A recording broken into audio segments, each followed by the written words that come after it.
expecting that deorbit burn to begin in about 15 minutes or so from now. And once that burn does start, it is expected to last about 17.5 minutes. So it's a pretty long burn to align for its splashdown later today and get prepared for re-entry. And then after we have that deorbit burn, there'll be quite a few events in rapid succession after that. So we'll have the claw separation, the trunk separation before we have entry. And then after that, we will also, or right before entry, actually, we'll have that loss of signal that's expected for about 7 or so minutes. And then we'll reacquire signal, and that's just due to the plasma buildup as they re-enter Earth's atmosphere to conclude their 5-month mission aboard the International Space Station. So there on your screen, you're seeing a live look inside the SpaceX Mission Control here in Hawthorne, which is actually situated right behind us. So the teams are preparing for the re-entry deorbit operations. And just before we joined you live on today's broadcast, they actually conducted a go, no-go poll for the deorbit burn sequence. And so the teams did poll go to proceed with that deorbit burn. The weather is continuing to look great off of the coast of San Diego, California. Along with the team there in Mission Control, there's teams that are getting ready to actually recover the spacecraft and the crew. So those boats and those teams are already headed out and getting staged at the splashdown location. And once we have splashdown again, that's targeted for 8:33 a.m. Pacific later today, 11:33 a.m. Eastern time. After we have splashdown, there's quite a few events that have to happen to actually get the crew hoisted up onto the recovery boat and then out of the capsule. And that whole process takes about 45 minutes or so before the hatches can be open, and then we can greet the crew back on the boat. So the first steps in that recovery process, we'll have 2 fast boats that go out there. They do some initial safety checks and safe the spacecraft.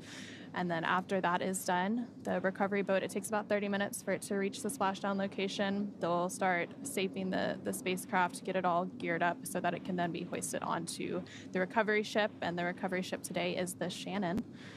So a lot is happening to bring these astronauts home. It's a huge team with a lot of moving parts.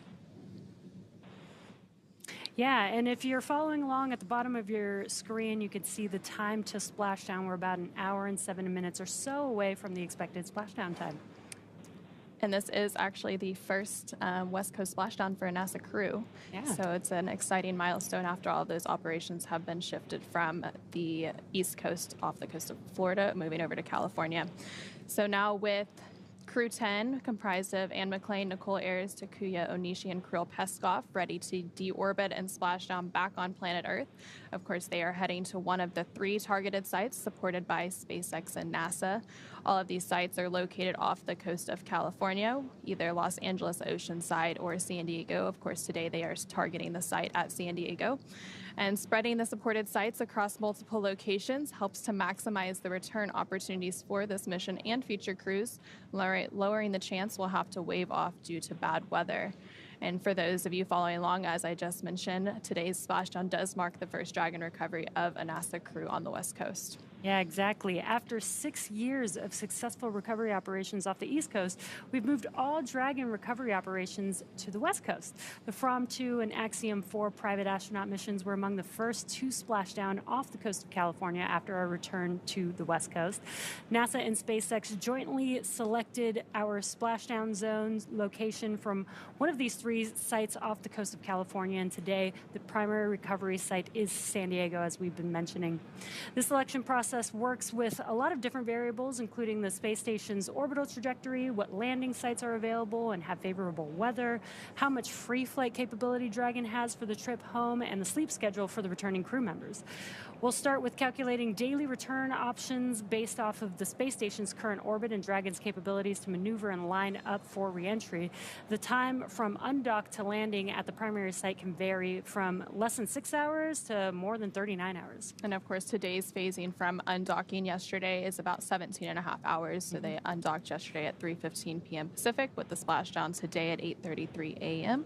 So getting home the quickest comes with some obvious benefits, but we always have to make sure the crew is properly rested for dynamic operations, preventing us from scheduling 20-plus hour days for them. And right there on your screen, you're actually seeing a great live look inside the Dragon Endurance spacecraft as the crew continues to prepare for those deorbit and entry operations. You're seeing them all suited up, and the closest view on your screen right there is Roscosmos cosmonaut Kirill Peskov. Dragon SpaceX deorbit sequence start in 5 minutes.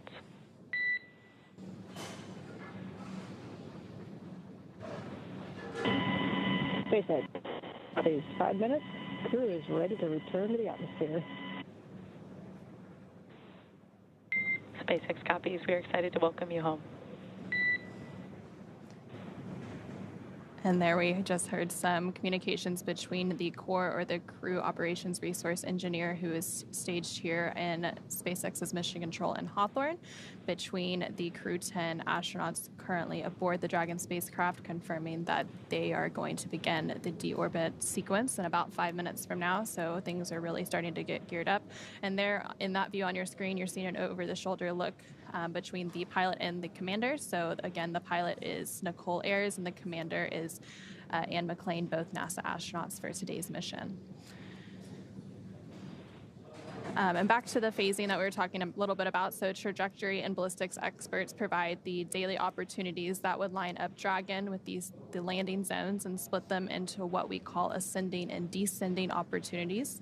Dragon uses its Draco thrusters after leaving station to execute a series of altitude lowering maneuvers and to line up with the selected primary site. It can also change to different alternate sites while in free flight if sudden weather moves in, and that we'll need to avoid. Yeah, exactly. And weather is something that we're constantly looking at, making the final call to proceed about 2.5 hours before the crew undocks from the space station. So for Crew-10's return, we looked at a number of weather items. Some of the obvious ones are no rain or chance of lightning in the recovery zone. And that's both for the safety of the crew inside of Dragon as well as the recovery teams that are on the water.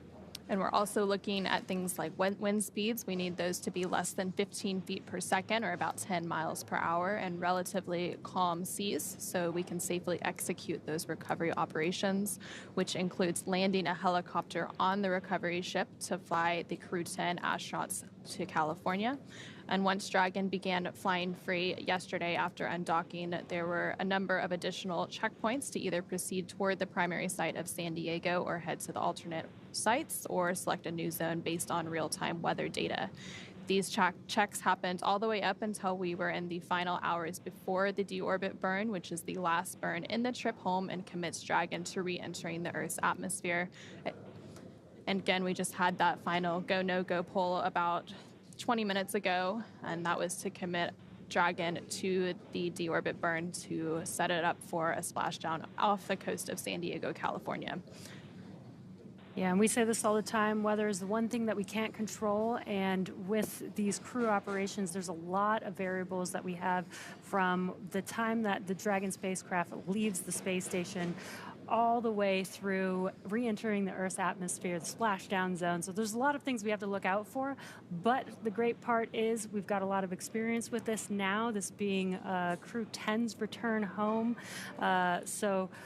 And we've got the new splashdown zones, which is really cool. We have different options that we can look at to make sure that the weather is always good where we're coming back and bringing the crew back home. And those weather briefings for Crew-10's undock and splashdown actually began several days ago, basically a couple of days after Crew-11 launched and docked to the International Space Station, which took place on August 2nd. And we initially waved off of a couple of undock opportunities, and then we finally got good weather, which set us up for the undocking yesterday and splashdown today. So the teams are continuously evaluating weather, and weather is just one of those things you can't really control. So, and right now we are just under 1 hour away from splashdown, so things are starting to ramp up as we continue to bring Crew-10 home. And you were mentioning that it's the 10th operational flight for Dragon to the International Space Station. Another milestone this year for NASA is it'll be at the 25th year of continuous human presence aboard the International Space Station. And in that time, a lot of science and research has been conducted, over 4,000 different research investigations across the life of the International Space Station, and things are continuing to happen during Crew-10's mission. They completed over 200 science investigations, contributing more than 600 hours of crew time to supporting that science and research aboard the International Space Station. And speaking of the history of the space station and the crew doing experiments on the orbiting laboratory, we've also got some flight history for Dragon. Development of Dragon for Crew started with the Dragon cargo spacecraft. Dragon was designed from the beginning for flying humans to space, so even from the start, the first Dragon had a window on it, even though we didn't have people on it. Before we could fly humans, our teams implemented a number of design upgrades to make sure that both Dragon and Falcon 9 were suitable for flying people, and then put both vehicles through thousands of tests to prove their safety. Now, Dragon is capable of carrying up to 7 passengers. We've been flying 4 with every single NASA crew mission.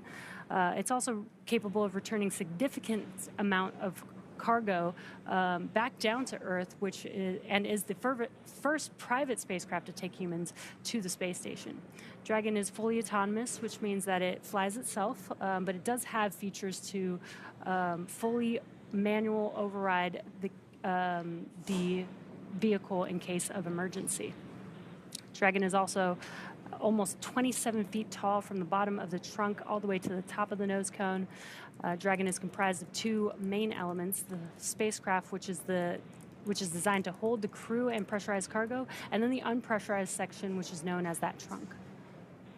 And we did just hear confirmation that the deorbit slew maneuver was just completed. And again, that maneuver sets up Dragon in the right trajectory and attitude to complete the deorbit burn. So we'll expect that deorbit burn to then start about 5 minutes from now that it's in the correct configuration. And again, once that deorbit burn does start, it'll last about 17.5 minutes. So a relatively long burn for deorbit today.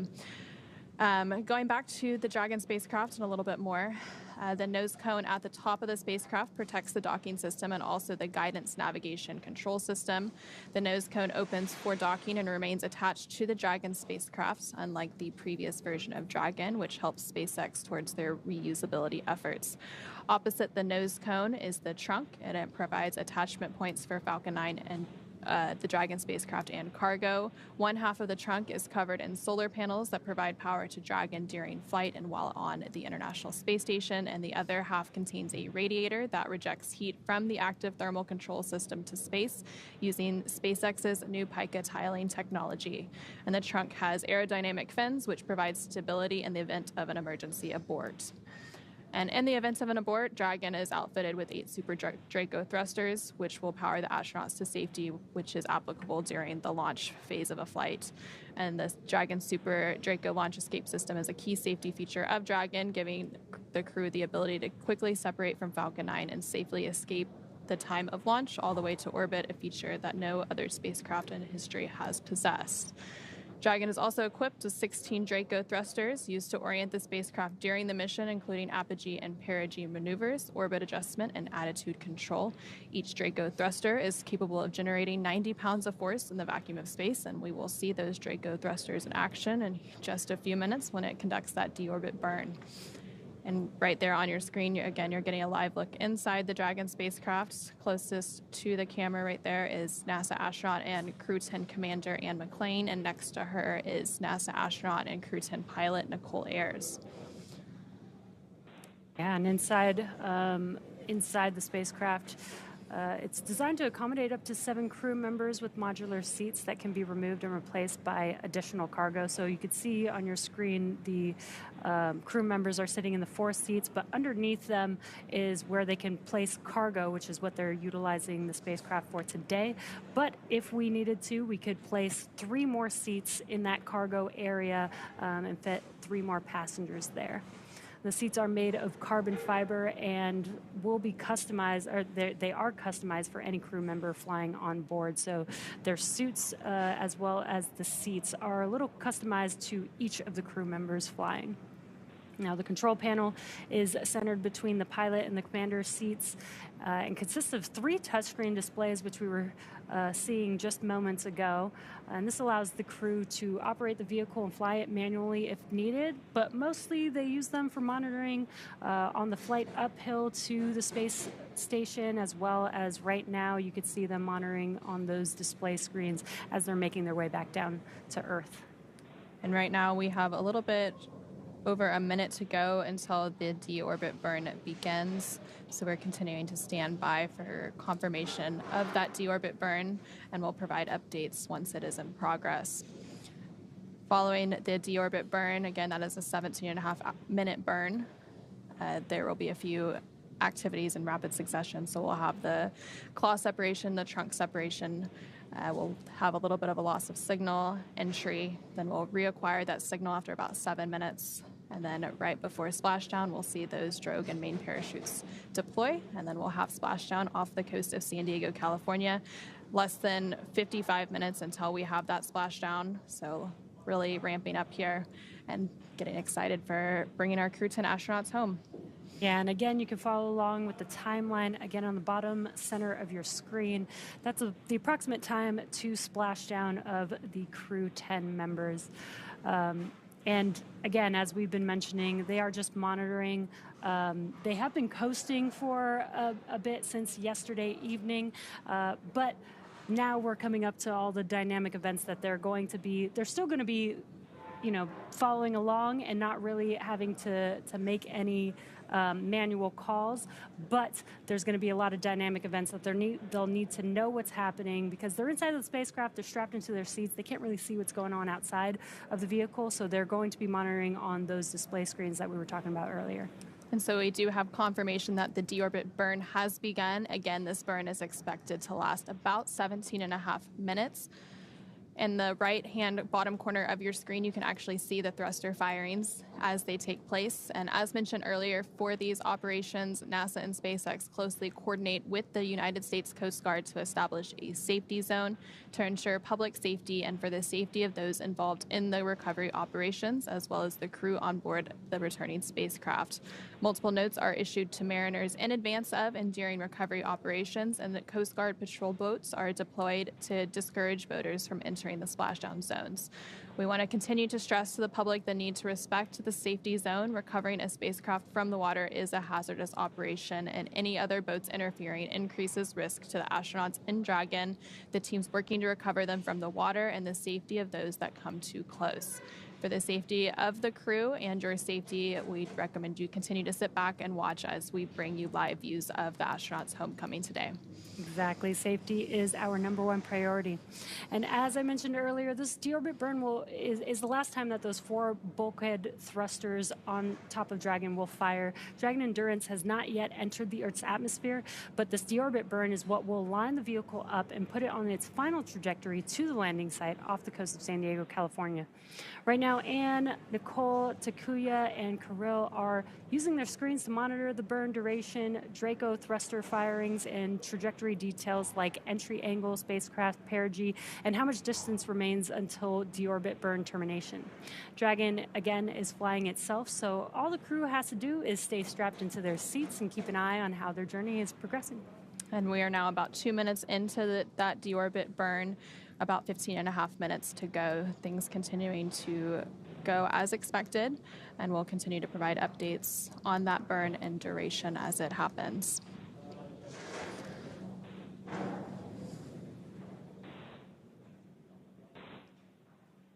Yeah, and as we mentioned earlier, SpaceX has been recovering Crew Dragon off the coast of the West Coast, off the coast of California. And today is NASA's first crew coming home back to the West Coast. Now, previously, NASA did do recovery operations off the West Coast, but with our NASA crew with SpaceX, we have been recovering the crew off of the East Coast previously until today. Crew-10 will be the first off of California.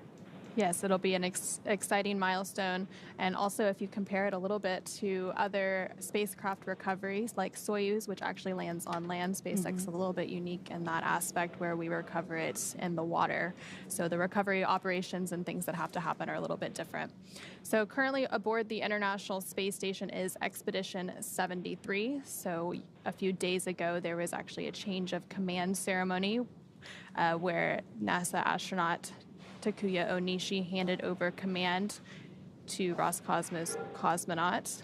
And after departing the International Space Station yesterday, they went from 11 people on board to 7 people. So during that Crew-11, Crew-10 handover period after Crew-11 arrived on August 2nd, there was a few days of handover to get Crew-11 up to speed on space station operations and everything they needed to know before Crew-10 departed yesterday. Again, that departure taking place at 3:15 p.m. Pacific, 6:15 p.m. Eastern. So now the crew size has gone back down to 7, which is pretty standard now, except for when we have those handover periods. And we're not expecting any new crew arrivals again until the next Soyuz mission, which will be towards the end of the year. And that will also be when Expedition 74 kicks off. And also on board the International Space Station as part of Expedition 73 are NASA astronauts Johnny Kim, along with the newly arrived Zena Cardman and Mike Fink. There's also JAXA, or Japan Aerospace Exploration Agency astronaut Kimiya Yui, who is also part of Crew-11, along with Roscosmos cosmonauts Sergei Ryzhikov, Alexei Zubritsky, and the newly arrived Oleg Platonov, who was also aboard Crew-11 last week. It's quite a few crew members on the space station. I do think that it's pretty cool that we've had presence on the laboratory for the last 25 years, and we're continuing that. Even with just 7 people, there's so much science and research that they can do while they're out in space. And if you think about it, there's been someone orbiting above your head for the last 25 years, which is truly incredible if you think about it. The deorbit burn is, of course, continuing to take place. It's a little over 5 minutes complete, so we have about 12 minutes to go before that deorbit burn is complete. Again, we're expecting it to last a total of 17 and a half minutes. Following deorbit and splashdown, Crew-10 will have spent 148 days in space, orbiting the Earth more than 2,300 times, traveling more than 62.7 million statute miles. The crew saw the arrival of 5 visiting vehicles since their arrival in March when they docked to the space station, and this included the Soyuz MS-27 spacecraft that carried NASA astronaut Johnny Kim to the station, SpaceX's 32nd commercial resupply mission, the 4th private astronaut flight, Axiom Mission 4, the Russian Progress 92 cargo spacecraft, and of course, the most recently, the arrival of the Dragon spacecraft carrying Crew-11. They also saw the departure of 6 visiting vehicles, including Northrop Grumman's 21st cargo resupply Cygnus spacecraft, the Soyuz MS-26 spacecraft that returned NASA astronaut Don Pettit back to Earth, SpaceX's 32nd commercial resupply mission, the 4th private astronaut flight, Axiom Mission 4, and the Russian Progress 90 cargo spacecraft. And following the completion of Crew-10 with splashdown later today, NASA astronaut and Crew-10 commander Anne McClain will have spent 352 total days in space across 2 flights, having previously spent 204 days in space during expeditions 58 and 59.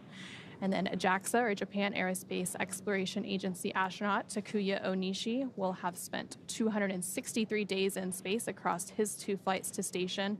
And then, of course, this was the first flight for both NASA astronaut Nicole Ayers and Roscosmos cosmonaut Kirill Peskov, so they will have both logged 148 days in space.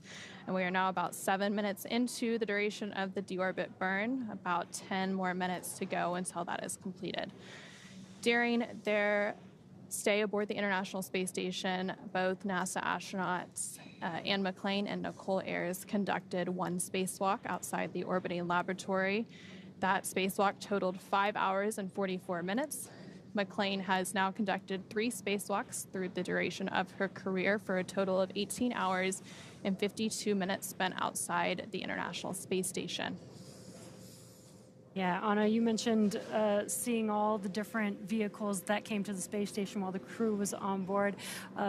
If you haven't been following along with some of the crew members, like Nicole Ayers, she's been posting, and she actually posted after Crew-11 arrived at the space station, showed some really cool views of both Dragon Endurance and Dragon Endeavour, both docked to the International Space Station. Also, some cool spacewalk photos there you can see on your screen, and that is Nicole Ayers performing that spacewalk, which is really awesome. And so she performed that spacewalk alongside her crewmate, NASA astronaut Anne McClain. And during that spacewalk, they did some preparation for a future IROSA, or International Space Station Rollout Solar Array, and those are being added to the International Space Station's existing solar arrays to increase the power generation and output for the space station. Yeah, something that sometimes people don't know is that the astronauts are not only scientists, but they are also mechanics. They fix things. They have to go.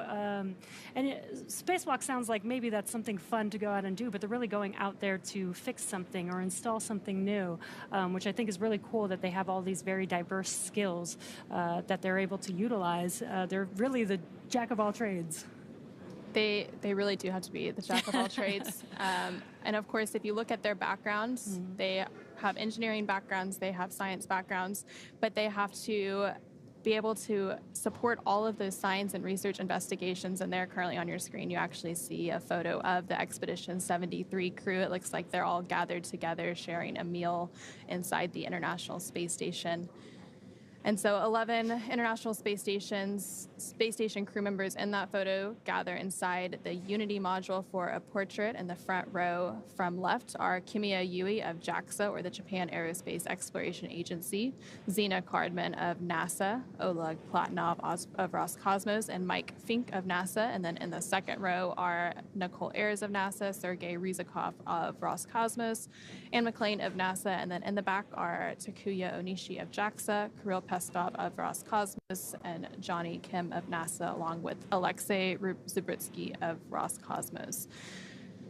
And right now we are about 10 minutes into the deorbit burn, over halfway complete with that burn, about 7 minutes to go until it is completed, setting Crew-10 and Dragon up for their re-entry into Earth's atmosphere a little bit after that.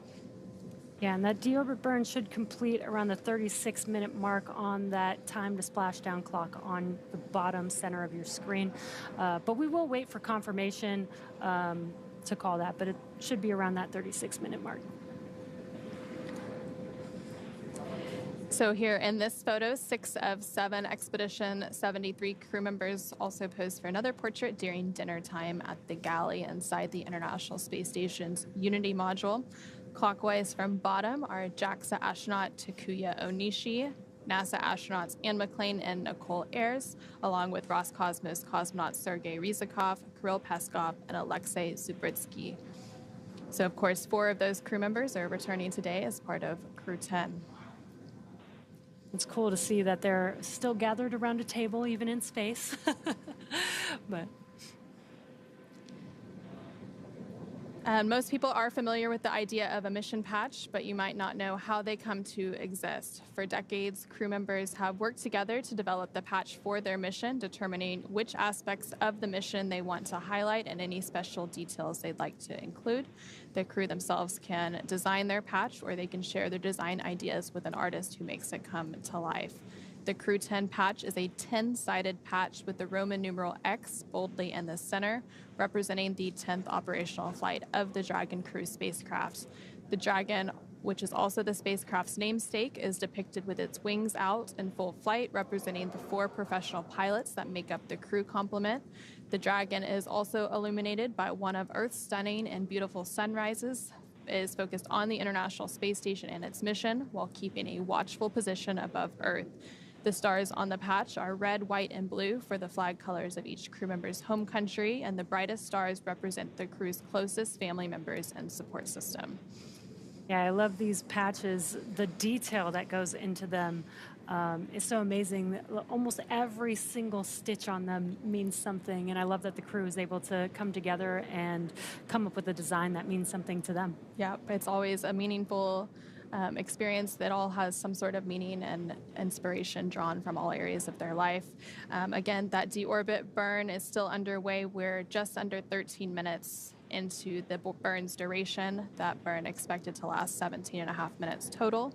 So just a few minutes to go there, and we're seeing some great live views again inside the Dragon Endurance spacecraft, which is carrying the Crew-10 members home, and you can see them actually monitoring the burn there on their screens. There in the center of your screens, of course, you have NASA astronauts Anne McClain and Nicole Ayers, the commander and pilot, respectively, of the Crew-10 mission.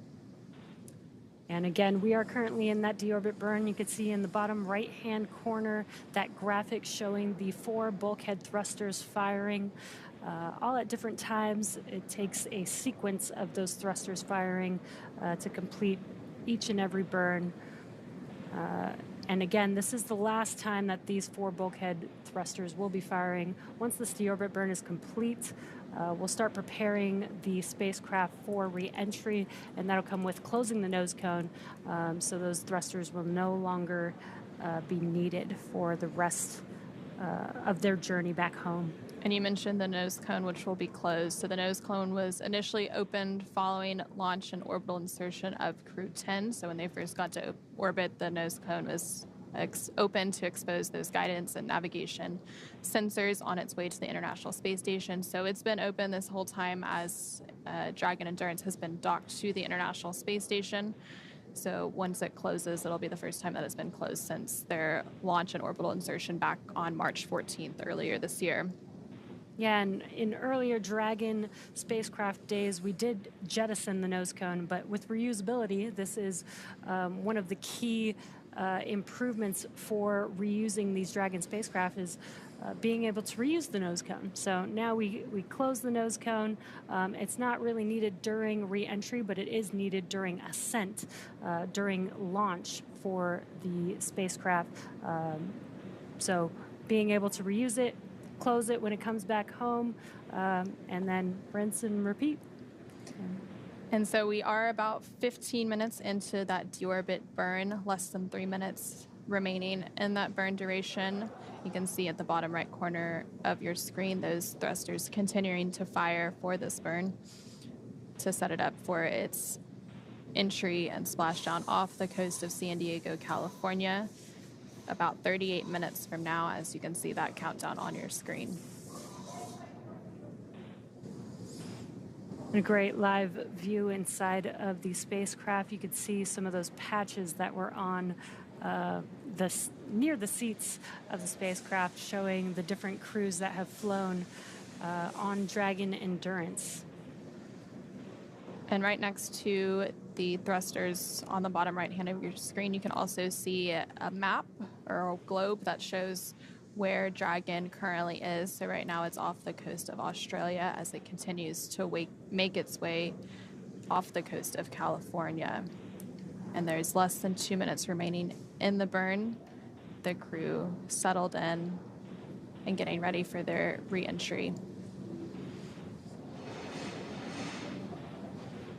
We are coming up on completion of that deorbit burn, expected in less than a minute from now. We will wait for confirmation.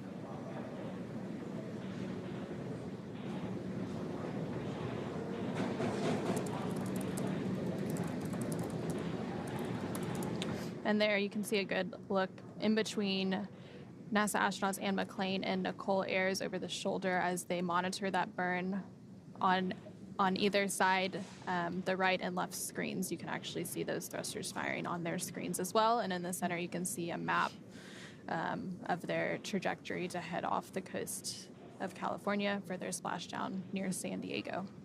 Yeah, as we've been mentioning, this is a fully autonomous vehicle, so they're just monitoring and they are hearing noises inside of the spacecraft. So being able to see what's going on outside of the spacecraft helps them understand what those sounds are.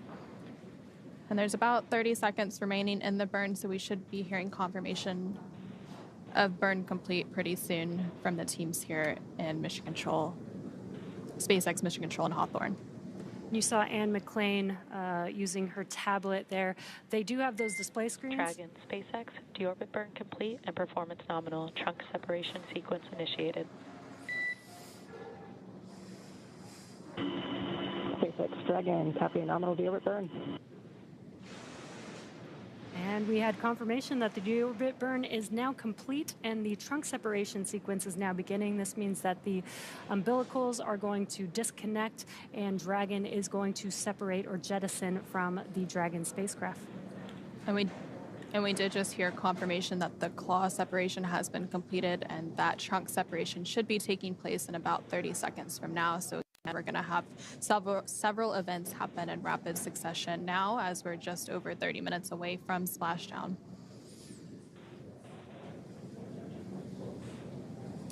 And I was mentioning you were seeing Anne McLean use her tablets. They have the displays inside of Dragon to monitor the vehicle, but they have those tablets to follow along with very specific procedures. Dragon, SpaceX, nominal trunk jettison. SpaceX Dragon, copies nominal trunk jettison. We see entry prep. And great news, we just heard confirmation of trunk separation. So far, telemetry is looking good. The nitrox system is primed for cabin and suit cooling, and the heat shield is now exposed and ready for atmospheric reentry. So the trunk has now served its purpose by gathering energy from the sun through its solar cells and converting that to battery power. And since we have separated the trunk, Dragon can't generate any more new power, but they don't need it since we're coming home and Dragon has stored enough battery power to be able to make its way home. And we are now hearing that the nose cone is starting to close, so that is currently underway. Yeah, exactly. Dragon is now closing that nose cone to protect the forward hatch for re-entry. Now, once it's closed, it will be locked by a set of hooks. And in the background, Dragon is currently inhibiting those forward bulkhead Draco thrusters that we just used to complete that deorbit burn, ensuring it's safe to latch the nose cone shut for re-entry. And here's a great live view of that nose cone coming closed. And the nose cone is over 25% closed so far, so happening pretty quickly. Also, the Dragon spacecraft has initiated the nitrox suit purge. This will help keep the Crew-10 astronauts cool and comfortable during re-entry, which is coming up in about 20 minutes. At this point, the crew are using their screens, as you saw a few minutes ago, to monitor the locking of the nose cone. And that nose cone is now about 50% closed and continuing to close. And of course, then we'll have the hooks to fully close it. Yeah, that nitrox is going to be very important because during re-entry, the outside of the vehicle gets really, really hot, about 3,000 degrees Fahrenheit. So keeping the crew cool throughout that period is going to be very important. We are expecting that nose cone to be completely closed in about 2 minutes from now at 8:02 a.m. Pacific, 11:02 a.m. Eastern. So we're continuing to monitor the progress of that nose cone closure. And again, you're seeing great live view of the nose cone closing. That camera on the nose cone actually showing it in progress.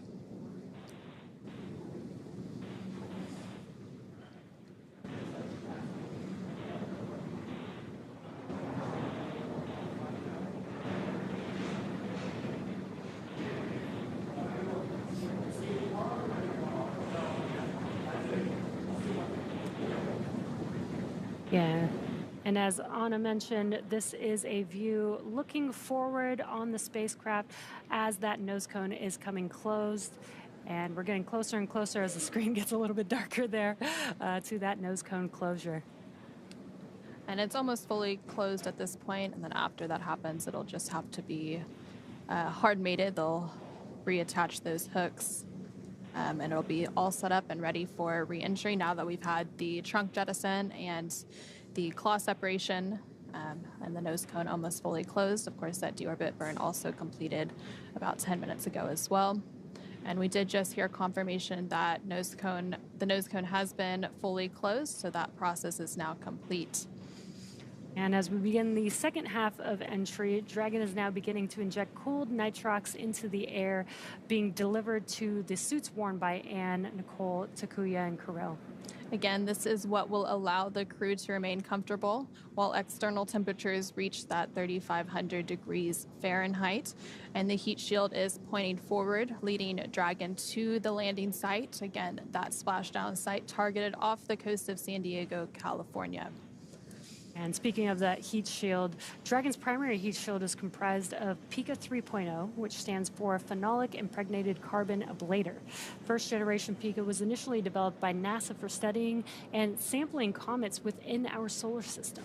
And SpaceX actually partnered with NASA to develop Pika X, which was the second generation product used on all Dragon 1 commercial resupply services missions, or CRS, that resupplied the space station on 20 missions. Pika 3.0 was developed specifically for use on Dragon 2 crew and cargo, with enhanced structural and thermal properties that optimized the heat shield and drove down cost and mass. The remainder of Dragon is composed primarily of a SpaceX proprietary ablative material. It's another class of thermal protection, which is lighter weight versus Pika and protects the underlying composite structure during reentry to ensure the structural capabilities are maintained. And while Dragon will experience temperatures well over 3,500 degrees Fahrenheit during peak reentry conditions, the characteristics of the TPS, or the thermal protection systems, coupled with the ECLIS, or environmental control and life support system, in the pressurized interior of Dragon will ensure that Crew-10 stay cool and comfortable during all phases of reentry through splashdown. Yeah, and that's very important. They are going through a lot of dynamic events, especially that re-entry period. And while it gets hot around the vehicle, the crew is going to be experiencing a lot of movement, vibration as they're re-entering. So we want to help make sure that they're cool, that they have a temperate temperature inside of the cabin, as well as those suits. And the suits really act as an extension of the spacecraft.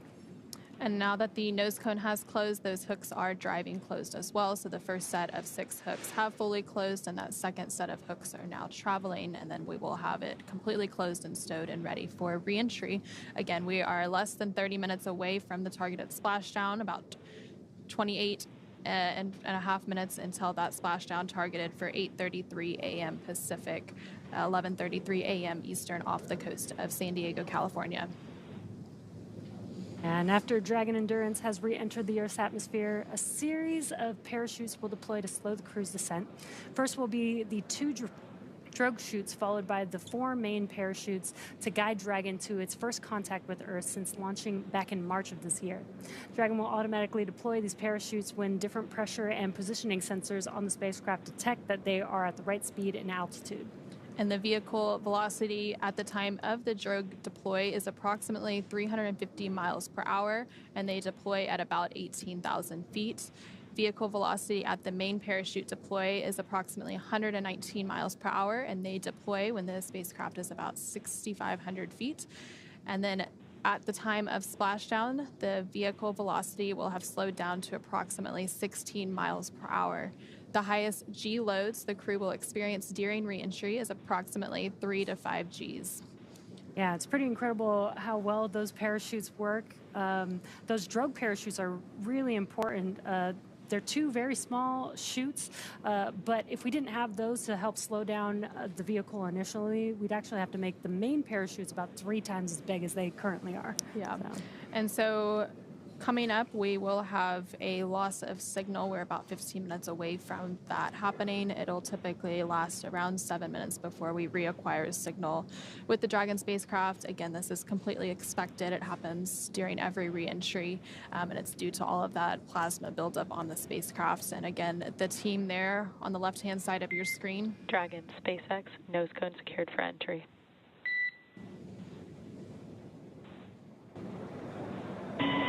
SpaceX Dragon copies.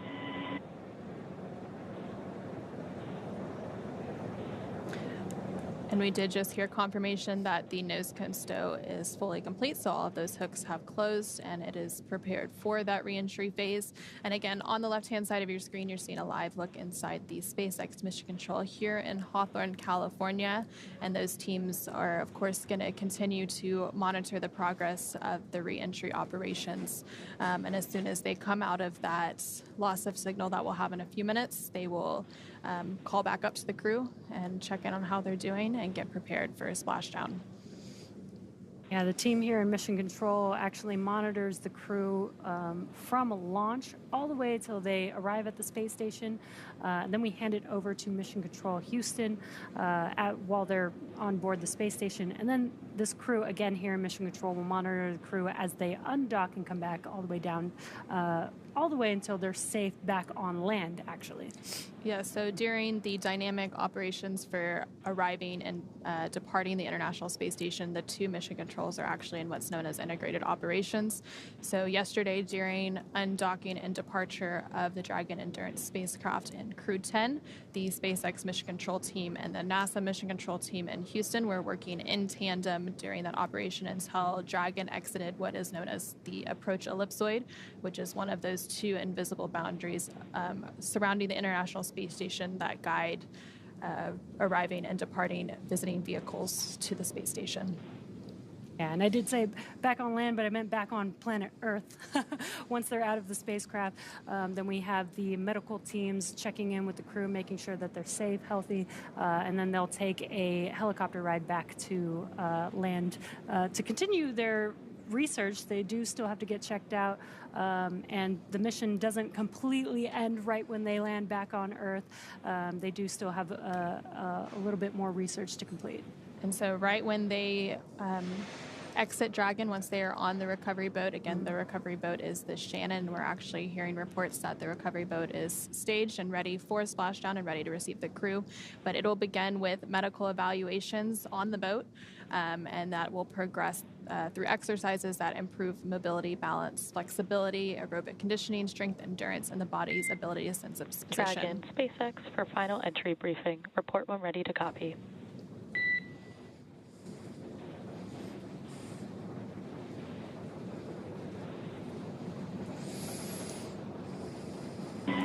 SpaceX Dragon, we're ready to copy. Dragon, I have no deltas to the previously briefed times.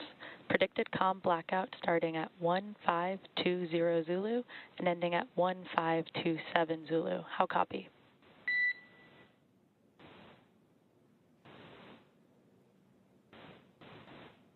SpaceX Dragon, we copy. No deltas and 1520 to 1527 for comm blackout. That is a good read back, Dragon. The vehicle is healthy, weather is still looking good, and recovery forces are on site. I have one final reminder that the Vehicle 1 Rio LED on your control panel is unavailable. The health of the flight computer and avionics can be monitored on your displays. SpaceX will make expected calls regarding automated chute deployment. Any questions for our team?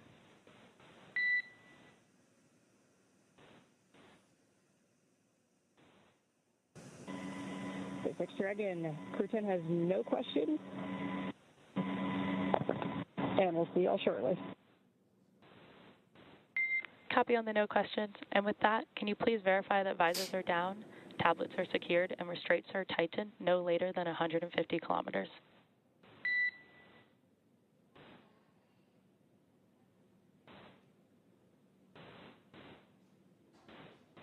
Copy, will do.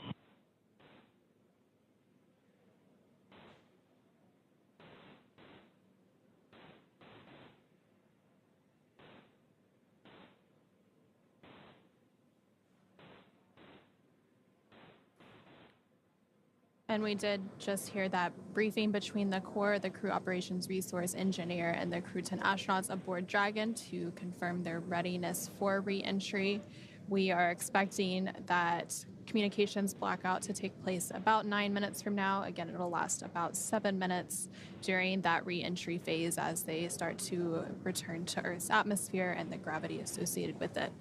Again, while they were aboard the International Space Station, of course, they were in the microgravity conditions, so it does have some impacts on the human body. So the returning astronauts will undergo the same pre-flight tests to assess their health status, and these results inform a personalized reconditioning program to restore their physical performance safely and progressively to their pre-flight baseline. Post-flight reconditioning is unique for each astronaut and varies by individual. While most crew members reach their pre-flight fitness baseline within the first 45 days of returning to Earth, it is not uncommon for NASA to extend reconditioning programs to meet an astronaut's specific needs and pace of recovery. So, of course, we have a whole team that will be supporting the astronauts in their recovery. We have folks supporting them as part of NASA's Human Health and Performance Directorate, and there's a whole team specifically focused on strength conditioning and recovery as well. And so during their mission, Crew-10 contributed to more than 200 unique scientific experiments across about 600 hours of science and research and technology demonstrations during their stay aboard the orbiting laboratory. One of those experiments was the rhodium plant life experiment, and this investigation studies how radiation and gravity environments at different orbital altitudes affect plant growth by comparing Crew-10 data with plants flown aboard the Polaris Dawn mission, which flew deeper into space. Studies have shown microgravity affects growth rates, and a better understanding of the mechanisms behind this could improve plant growth techniques in space and on Earth. As mentioned earlier, NASA astronauts Anne McClain and Nicole Ayers also conducted a spacewalk to upgrade the International Space Station's power generation systems. The duo installed hardware to support an IROSA, or International Space Station Rollout Solar Array, which are more compact and produce more power than the station's original arrays. The IROSAs were first demonstrated aboard the orbiting laboratory in June 2017, and 8 have been installed to augment the power available for scientific research and other activities. During their mission, Crew-10 also used the International Space Station's Space Automated Bioproduct Laboratory to process samples for a study of microgravity's effects on the protein yield of microalgae. These organisms are highly nutritious, producing amino acids, fatty acids, B vitamins, iron, and fiber. The microalgae could provide sustainable meat and dairy alternatives during long-duration space missions. It also could be used to make biofuels and bioactive compounds and medicines in space and on Earth. And the International Space Station, of course, orbits more than 250 miles above Earth, giving astronauts a unique view. SpaceX Dragon. Tablets are secured, restraints are tightened, visors are down, crew is ready for entry. SpaceX copies. Crew are configured for entry. We are 5 minutes until predicted comm blackout. See you on the other side at 1527 Zulu.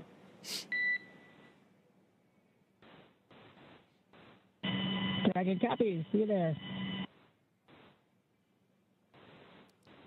And there we did just hear some additional communications between the core here and SpaceX Mission Control in Hawthorne and the Crew-10 astronauts aboard the Dragon Endurance spacecraft, confirming that their visors are down on their reentry suits and they're preparing for the reentry and splashdown activities to come.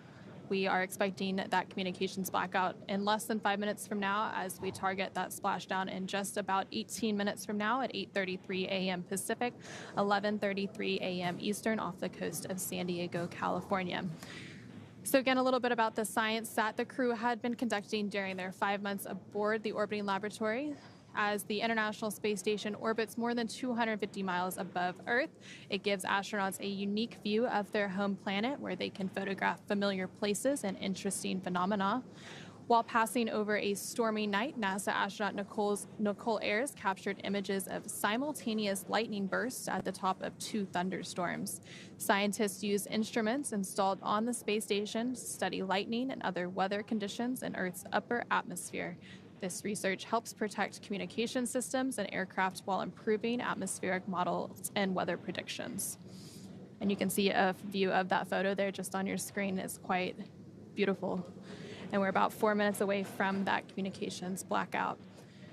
Another one of the experiments that the crew contributed to was the Apex 12 investigation, which examines how space radiation affects telomere activity in Thale crest plants. Telomeres, which are repetitive DNA sequences that protect the ends of chromosomes, become shorter each time a cell divides and indicate cell aging. The Apex 12 investigation could clarify the role of telomeres in aging and diseases and help scientists equip plants and other organisms for the stress of long-duration spaceflight. And to round it all out, one of the other experiments they conducted was using a fluorescent microscope known as ELVIS, which captures the motion of microscopic algae and bacteria in 3D, a new capability aboard the International Space Station. The technology could be helpful in various applications in space and on Earth, such as monitoring water quality and detecting potentially infectious organisms. And so we are now about 3 minutes away from that communications blackout, and during that we'll also have confirmation that entry begins. It typically happens about 2 minutes after the initial loss of signal with the spacecraft. Will begin that entry process. Yeah, the communications blackout is expected at 8:20 and through 8:27.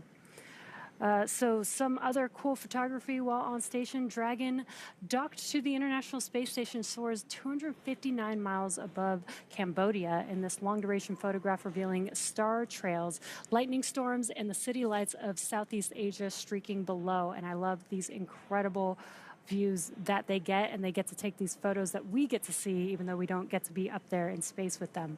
Just an incredible view. And we are now about 2 minutes away from that communications blackout, a little less than 2 minutes. And then after that, the entry will begin. We did hear that the nitrox and suit purge is underway, and they are beginning all of those entry preps. So again, we will stand by as we continue to hear from the team and as we enter this communications blackout in just a few moments. Yeah, and the suits are there. They're an extension of the spacecraft. They help keep the crew cool, but they also have features just in case there's a depressurization inside of the cabin to help keep the crew safe and healthy during re-entry. It's unlikely to happen, but we have those suits just in case, and the suits are flame resistant. They have 3D printed helmets which are attached. Basically, the IVA intravehicular suits are used for just inside of the spacecraft, so not like the EVA suits that we were showing earlier. They're only used for inside of the spacecraft, and again, they help flow nitrox through the suit, help keep the crew cool, as well as providing them oxygen through these dynamic events as they're coming back down to Earth. And during Crew-11's launch, we actually noticed Mike Fink has a new IVA suit, so he's debuting a new one. You can't really see too much of the details unless you look real close, but it'll be rolling out real soon. Yeah, there was a lot of lessons learned from the Polaris Dawn mission with the SpaceX EVA suits that we've translated to the IVA suits. So Mike Fink is the first one to wear the upgraded one, but then Crew-12 is actually expected to wear all of the new designed suits. So that's pretty exciting. It will be exciting, and we are just moments away from that communications blackout, about 10 seconds until that is underway. And so again, we are expecting that communications blackout to begin here, and it'll last approximately 7 minutes due to plasma formation around the spacecraft. And during this blackout, no vehicle telemetry is received by Mission Control, which you're seeing a live view of Mission Control on your screen, or by the recovery team, which is staged out off the coast of San Diego, California. And no external commanding of the vehicle or voice communication is possible. And as a reminder, Dragon is designed to fly itself, so during re-entry, the vehicle will be slowing down from orbital velocity, which is approximately 17,500 miles per hour. The top temperature Dragon will experience upon re-entry is 3,500 degrees Fahrenheit, which is really hot. The blackout period is expected to last about 7 minutes. Again, it has begun at 8:20 a.m. this morning. Again, expected to be complete at 8:27 a.m. And we're not going to hear any comms right now because we know that we have a loss of signal at this moment, but at the expected 8:27 a.m. time frame, we'll start to hear some comms from the core to the crew, checking in to see if they have acquired the acquisition of signal again. And during that 7-minute comms blackout is also when the entry phase begins. So that is expected to begin about a minute from now at 8:22 a.m. Pacific, 11:22 a.m. Eastern time.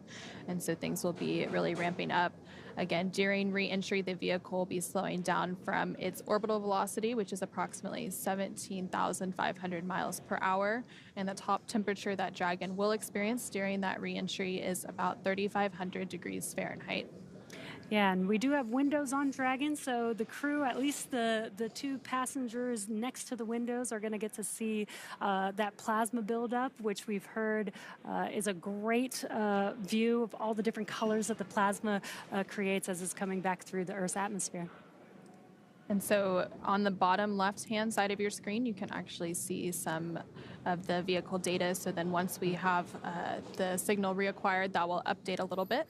But before that reentry, they were at an altitude of about 82.5 kilometers. So continuing to come back down again as the International Space Station itself. So when it was docked, it was at about 260 statute miles above Earth's atmosphere.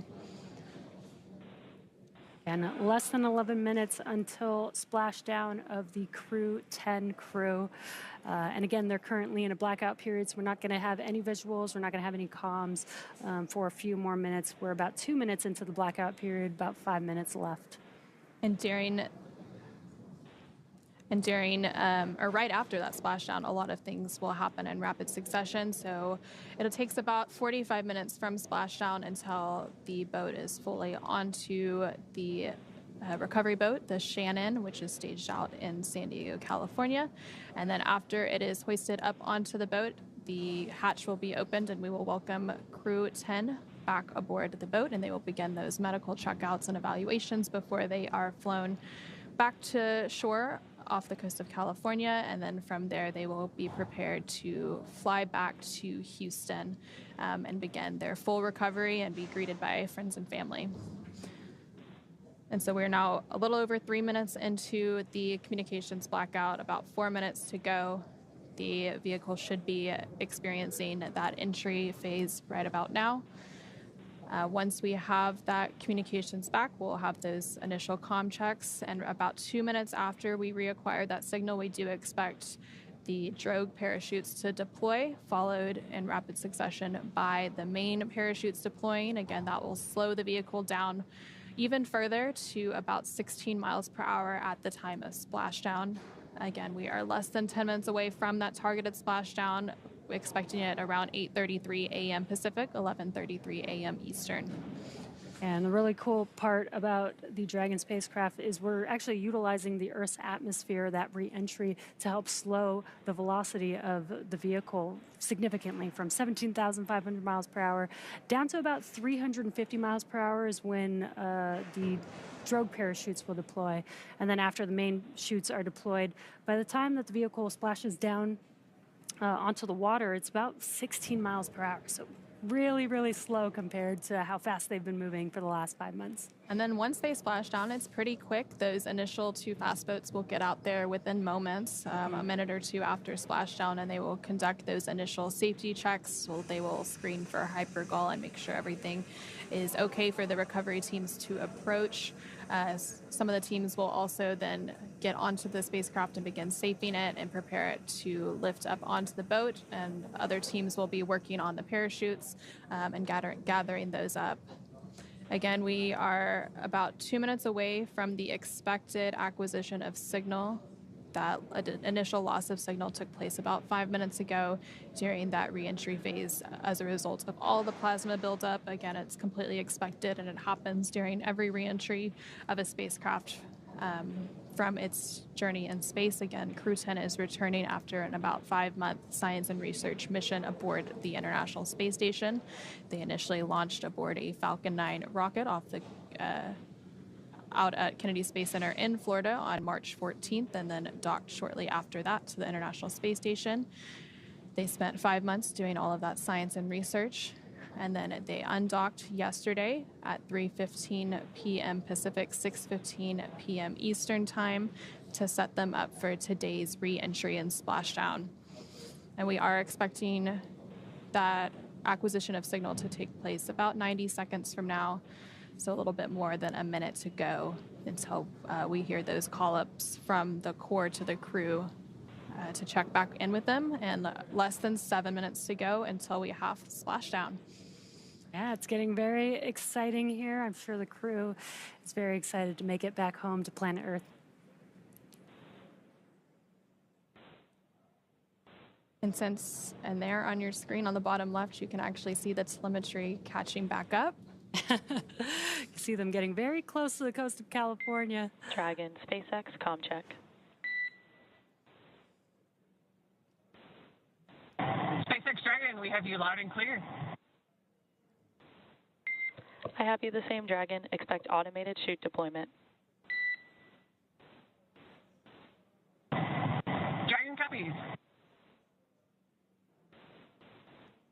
And so we did just hear that call up from the Corps, the Crew Operations Resource Engineer here in SpaceX Mission Control to the Crew-10 astronauts currently aboard Dragon.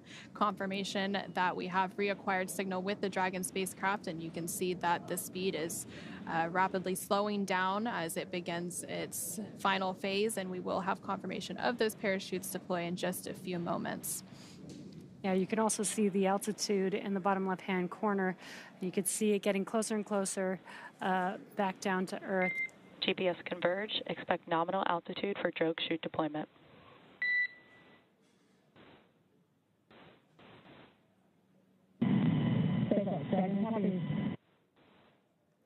And the Corps just informing the crew of what's going on. They're going to be feeling a lot of different things inside of the spacecraft where they can't see what's going on outside. So they will expect the drogue parachutes to deploy, so they'll know what that feeling is inside of the spacecraft. And again, you can follow along the altitude in the bottom left-hand corner as the crew is getting closer and closer to planet Earth. And we are expecting those drogue parachutes to deploy a little bit after 8:29 a.m. Pacific, 11:29 a.m. Eastern. And the crew there on your screen rotating in their seats in preparation for that splashdown. During that reentry, they are leaning more on their backs, but when they are coming in for splashdown, they can sit a little bit more upright in preparation for that touchdown. And on your screen from left to right is Roscosmos cosmonaut Kirill Peskov, NASA astronaut Nicole Ayers. Brace for drogue window.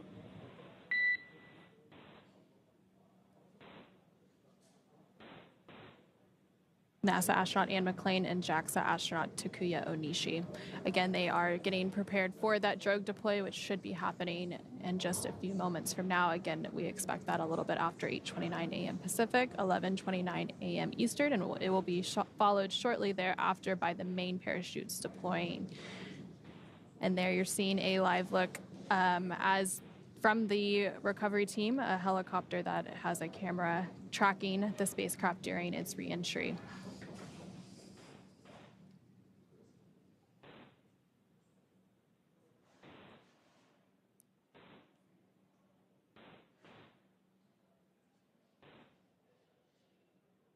We do have confirmation that the drogue deploy is underway.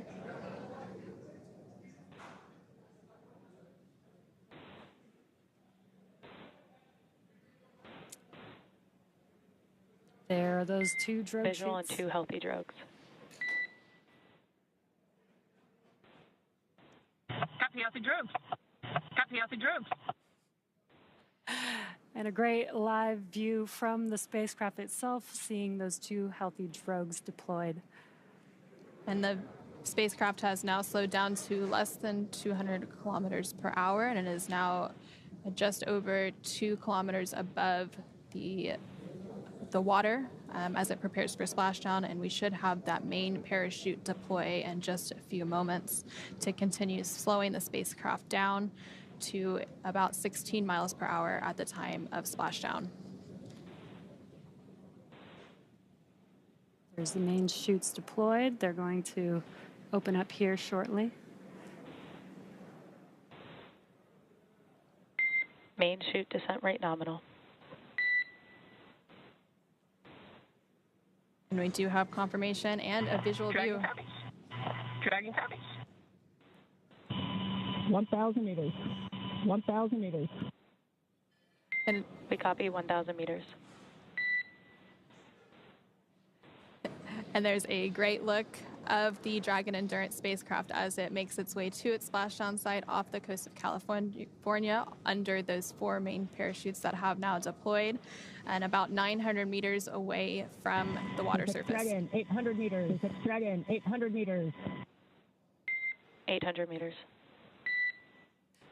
Crew monitoring their altitude as they make their way to splashdown. I love these daytime views that we get We don't always get to pick the time when the crew splashes down, but it's awesome when we have a great morning and a clear view watching as the Dragon Endurance spacecraft carrying Crew-10 is... SpaceX Dragon, 600 meters. SpaceX Dragon, 600 meters. I copy 600 meters. We're just 600 meters away from splashdown. And just over a minute away from that targeted splashdown time, again expected around 8:33 a.m. Pacific, 11:33 a.m. Eastern. Now about 500 meters away from the surface of the water. And slowed down to about 35 kilometers per hour. Again, it'll continue to slow down. SpaceX Dragon, 400 meters. SpaceX Dragon, 400 meters. Splashdown. Brace for splashdown. SpaceX copies 400 meters and crew are braced for splashdown. And we just saw an incredible view there of the Dragon as it re-entered under some cloud cover. And we should be regaining some of those live views from the recovery zone momentarily as it gets resituated to capture the return. The spacecraft is now about 200 meters above the ocean, and it has slowed down to about 30 kilometers per hour. Again, it will continue to slow down until about 16 kilometers per hour.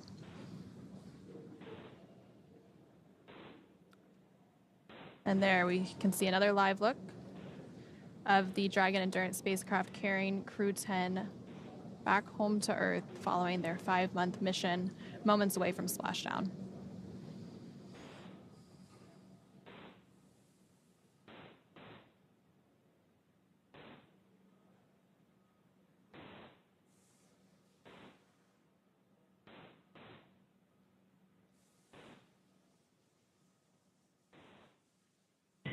SpaceX Dragon, splashdown. SpaceX Dragon, happy sailors.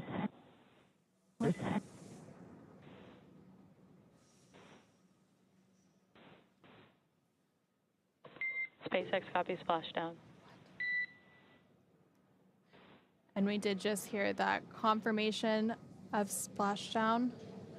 The view that you're seeing on your screen is a little bit delayed, which is why we don't have that visual confirmation yet, but we do have that verbal confirmation between the crew and the Corps that they have successfully splashed down, and Dragon Endurance has now returned home.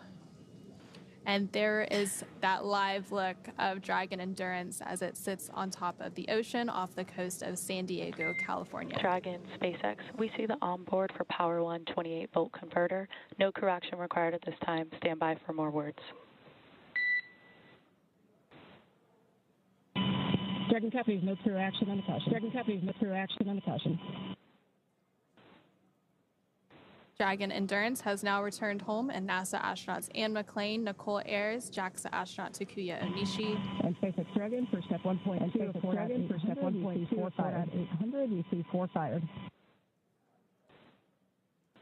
and Dragon, we see the same. And Roscosmos cosmonaut Kirill Peskov are back on Earth after an approximately 17-and-a-half-hour return journey from space, completing their 5-month mission aboard the International Space Station. The SpaceX recovery ship and team has been waiting for Dragon splashdown, and they will now start to make their way to the splashdown location. The teams have been ready and waiting about 3 nautical miles away, so it's going to take them about 30 minutes to make their way to Anne, Nicole, Takuya, and Kirill inside of Dragon. And so we did have splashdown happen on time at 8:33 a.m. Pacific, 11:33 a.m. Eastern off the coast of San Diego, California. And so we are eagerly awaiting that recovery. There are a few steps that take place before the crew can exit the spacecraft. First, those fast boats will go out to the recovery location to conduct some initial safety checks, test for hypergol, and ensure that everything is safe and ready for the recovery teams to approach, and then proceed through those following steps to get the capsule back onto the recovery boat, the Shannon. And so the Shannon will make its way out to the specific recovery location. It takes about 30 minutes for it to get out there. So by the time the safety and hypergol checks. 3.1 are upright. We copy Stable 1. On behalf of SpaceX, welcome home. System safety verifications are in progress. I will report back when recovery personnel are en route.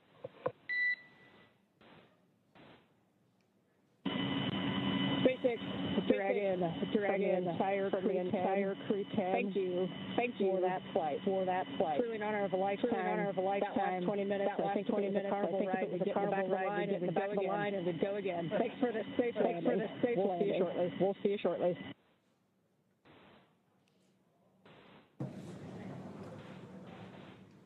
And so you did just hear some congratulatory words between the SpaceX teams here in Mission Control and Hawthorne, as well as NASA astronaut Ann McClain, who's the commander of Crew-10, so exchanging those celebratory words as they are now successfully and safely back on planet Earth following their mission aboard the International Space Station.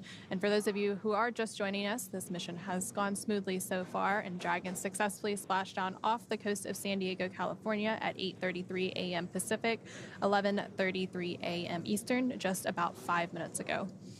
Approximately 17 and a half hours prior to splashdown, Dragon autonomously undocked from the International Space Station, completed a series of departure burns, jettisoned its trunk section, and performed its final burn, the deorbit burn, to place itself on a trajectory towards San Diego, California.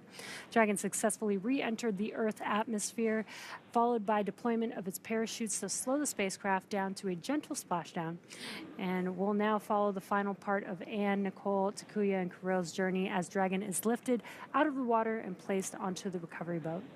And upon detection of landing, Dragon does automatically release the main parachutes to prevent wind from pulling the spacecraft. And then Dragon automatically safes any pyrotechnics still present on the vehicle and may automatically perform additional minor system reconfigurations. The astronauts do remain seated and in their suits at this point, but the onboard air conditioning keeps things temperate inside the spacecraft, and the communication systems on board remain powered so the crew can continue to communicate. Now, SpaceX has 2 fast boats in the recovery fleet, which have moved quickly to the splashdown point, and you can see one of them there on your screen next to the Dragon Endurance spacecraft. They are being followed by one of the main recovery vessels, which will move into position upon upwind of the spacecraft. The 2 fast boats have very specific roles. The first approach is focused on immediate safety inspection of the spacecraft integrity and checking for any presence of hypergolic propellant vapors, ensuring that it's safe for the recovery vessel to approach Dragon. Now, once Dragon is cleared for full approach, the team begins rigging the spacecraft for water recovery by the recovery ship. The second fast boat is responsible for parachute recovery and also serves as a redundant boat to the first. And we'll see a team member on a jet ski soon helping to gather up the detached parachutes. And it does take about 10 minutes for the recovery crew to complete their safety checks. And then once complete, the team will begin preparing Dragon to be lifted onto the recovery vessel, the Shannon, today. As part of the preparation for this lift, one member of the recovery team will climb on top of the spacecraft so they can attach Dragon's hoist rings and connect the lifting lines. It will take less than an hour to raise Dragon to the recovery boat and remove the crew from the spacecraft. After those initial medical checkouts, the crew will return to land within 4 hours by helicopter, and if no additional medical assistance is needed, the crew will then board a waiting NASA plane and depart for Houston and make their way home.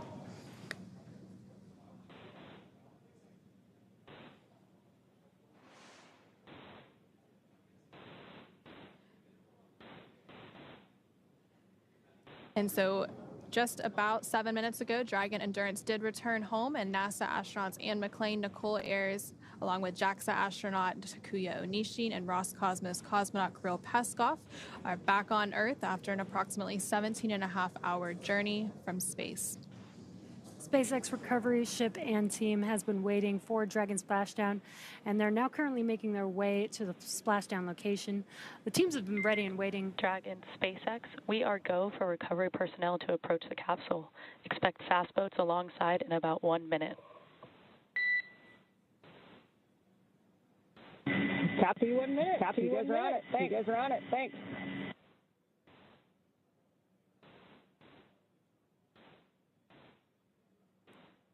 And so we did just hear confirmation that the recovery boats or the fast boats have been given the confirmation to proceed. So those recovery steps will soon commence. Again, it takes about 10 minutes for all those safety checks to be completed. And we actually have a team member out on the recovery boat who we will be hearing from momentarily to get her perspective. And so joining us from the recovery vessel is NASA Public Affairs Officer Reagan Scharfetter, who had a first-hand view of the crew returning and splashing down.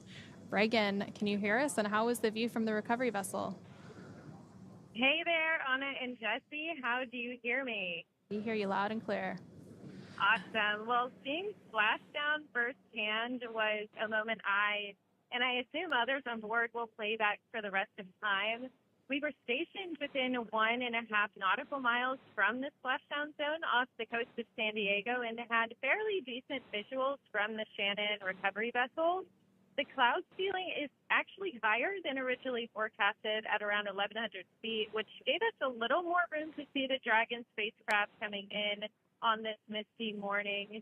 Even with these cloudy skies, though, we were able to witness the 4 white and orange main parachutes before Endurance descended down into the Pacific Ocean. And now we're just eagerly awaiting our Crew-10 members to join us on the ship very soon.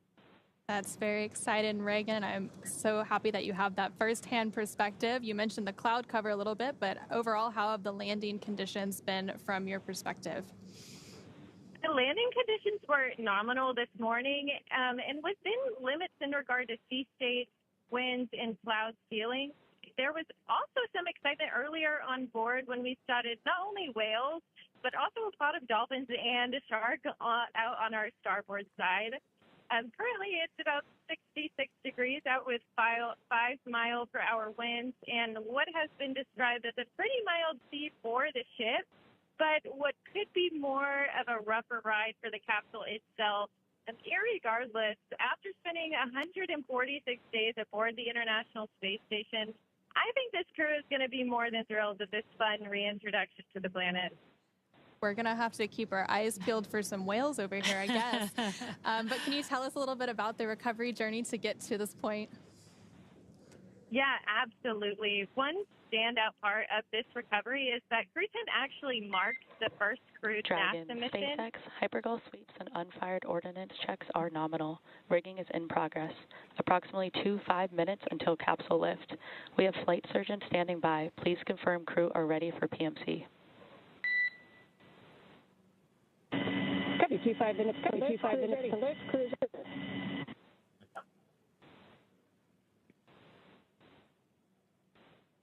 We did just hear some communication there, about 25 minutes to Copy, lift. Dragon. The next call you hear will be from flight surgeon on Dragon to ground private.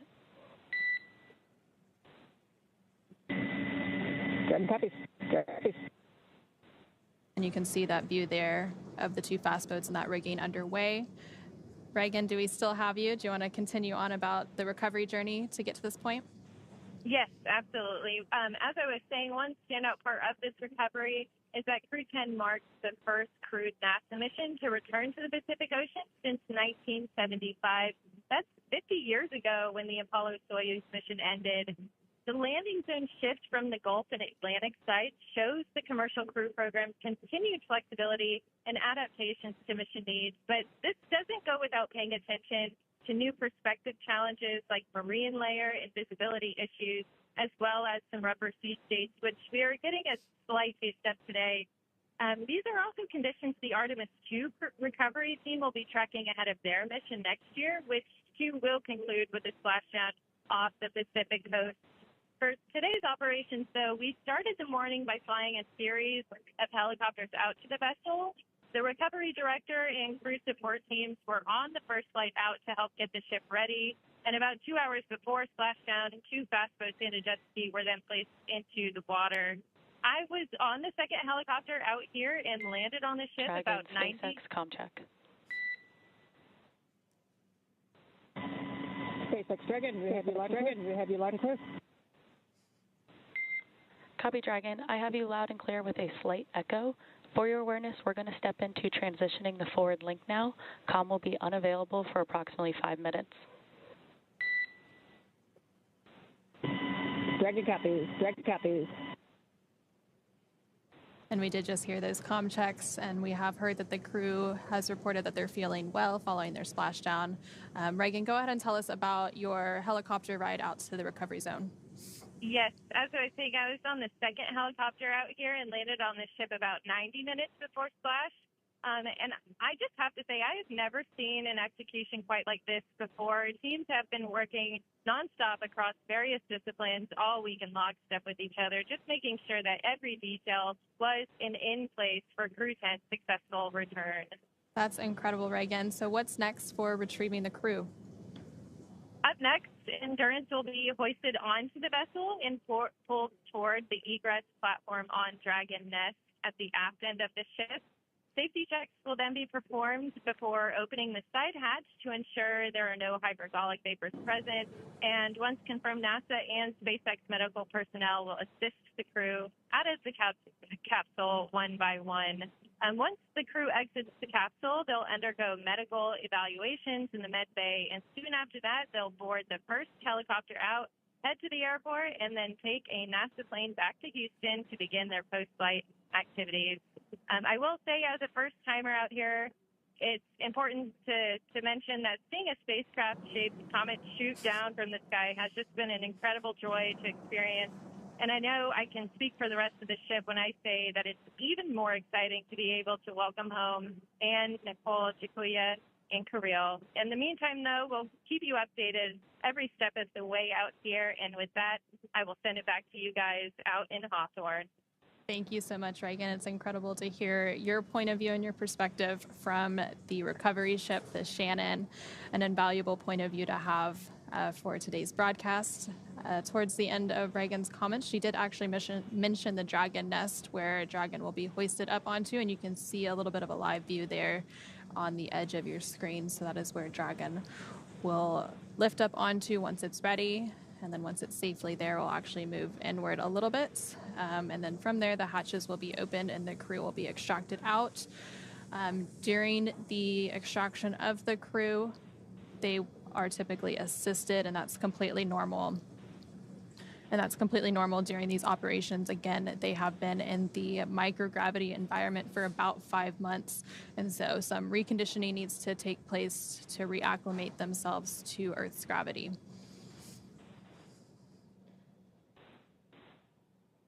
And this is a view from the recovery vessel, but we did see the recovery teams preparing. Dragon, SpaceX, forward link transition complete, comm check.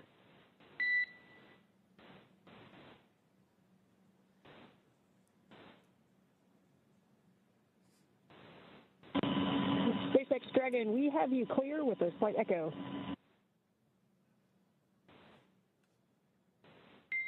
Dragon, we have you the same without an echo.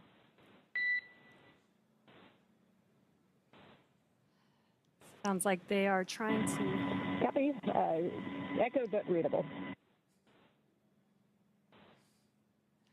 Trying to update the comms link, as we did hear an echo from the Crew-10 crew as they were talking to the core. But now it sounds like we may have reversed the echo, where we're not hearing it any longer, but the crew is now hearing the core on an echo. So I'm sure they're going to continue to troubleshoot that to get some clear comms during these last few moments of recovery. Currently, Crew-10 is still inside of Dragon, still in the ocean, waiting to be lifted onto the recovery ship. The recovery team is rigging up the spacecraft in preparation for that lift, basically adding the straps necessary to lift Dragon out of the water, which will be lifted with the hydraulic lift on the recovery ship, and then into that nest that we were seeing earlier. Then they'll translate to that deck that we saw on the recovery vessel. And then finally, the hatch will open. They'll take their first breath of fresh air in a little under 5 months. And so you are seeing a live look inside the SpaceX Mission Control here in Hawthorne. As soon as we have good views of the recovery again, we will, of course, share those with you. Sometimes the cameras and the equipment out there just has to be restationed to get some better views during these recovery operations. So again, the crew did splash down aboard the Dragon Endurance spacecraft. at 8:33 a.m. Pacific, 11:33 a.m. Eastern, a little under 20 minutes ago. And so it does take about 30 minutes until the recovery ship fully arrives out there, and that's also around the time that that rigging of the Dragon capsule will be complete. So a little bit after 9 a.m., we should see that rigging fully completed, the recovery vessel right up next to Dragon and being prepared for that hoist. And you can see that live look there of the recovery ship, the Shannon, which has made its way out to the splashdown zone. And you can see Dragon Endurance spacecraft, which currently has the Crew-10 astronauts seated inside as they get closer and closer to each other to prepare for that lift onto the recovery ship. And again, this splashdown took place off the coast of San Diego, California today. It was the first West Coast splashdown and recovery of a NASA crew, and the last crewed recovery for a SpaceX mission was Axiom Mission 4 just last month.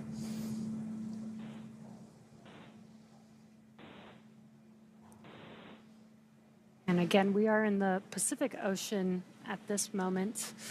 But the last NASA Crew-9 splashed down off the coast of Florida. They had some dolphins to greet them. It sounds like from Reagan's point of view, they saw some whales, some dolphins, even a shark out there. So we got a lot of sea members waiting for this crew to come back home. Giving them a warm greeting back to Earth with the animals that are only here. Dragon, SpaceX, rigging complete, approximately 5 minutes until capsule lift.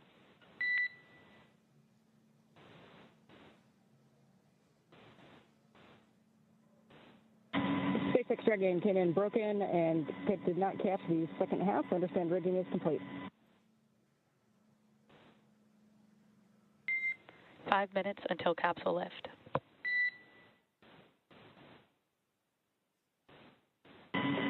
Copy, 5 minutes.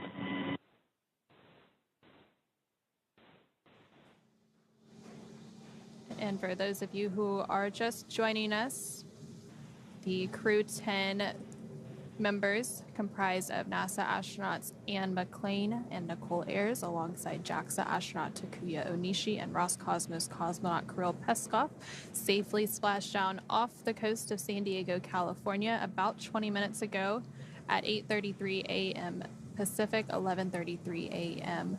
Eastern Time. And right now you are seeing a live look from the recovery boat, the Shannon, which is preparing to hoist Dragon up onto the Dragon nest, which you are seeing there on your screen. And then from there, they will continue preparation to open the hatch and welcome the Crew-10 crew back onto Earth as they take their first breath of fresh air after 5 months aboard the International Space Station as part of Expedition 73. We did hear a call that lift is under 5 minutes away, and you could see the recovery teams as they're rigging up the spacecraft, getting ready to hoist it up. And you could see a recovery team member standing on the outside of the Dragon spacecraft, helping to prepare the vehicle for that lift. And as part of the preparation for the lift, one of those recovery team members, likely the one we're seeing on the spacecraft right now, will climb to the top of the spacecraft so that they can attach Dragon's hoist rings and connect the lifting lines.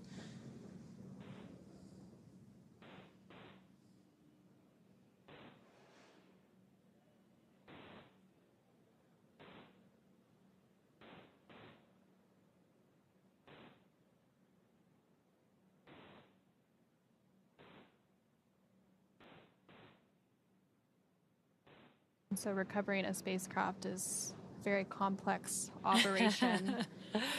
And so there's a lot of teams involved. And of course, since it is splashing down in the ocean, they do issue some notices to mariners to make sure that the area is clear. And we work closely with the United States Coast Guard to ensure the safety of not only the recovery team and the crew, but as well as other people that may be out in the Pacific Ocean today. Yeah, we've made sure that this area is clear for these final operations, as it does take some time after splashdown to prepare the spacecraft, safe the spacecraft, prepare the spacecraft for lifting onto the vehicle, making sure that the recovery teams are safe. Once they lift the spacecraft onto the deck or into that, what we call the Dragon's Nest on the recovery ship, they'll also continue to do some safety checks to make sure that the thrusters on the Dragon spacecraft don't have any more gases leaking from them, and then they'll cover those up. Again, continuing to prioritize safety first as we get the Crew-10 crew ready to exit or egress the Dragon spacecraft. And so that whole recovery process from splashdown to getting the crew out of the capsule takes less than an hour. So we should expect to see the crew and their smiling faces in hopefully about 30 minutes or less from now. Again, they splashed down a little less than 30 minutes ago at 8:33 a.m. Pacific, 11:33 a.m. Eastern off the coast of San Diego, California. This followed a 17.5-hour phasing journey following their departure and undocking from the International Space Station yesterday, August 8th at 3:15 p.m. Pacific, 6:15 p.m. Eastern. And so you can see that line that is connected from the recovery ship onto Dragon as it tugs its way in, and that recovery crew member making its way to the top of the Dragon Endurance spacecraft. And again, that recovery member is up there as part of the preparation for the lifting of the spacecraft onto the recovery vessel. They are there so that they can physically attach. Brace for capsule lift. I still think that's one of the best jobs. Copy. Cruise brace.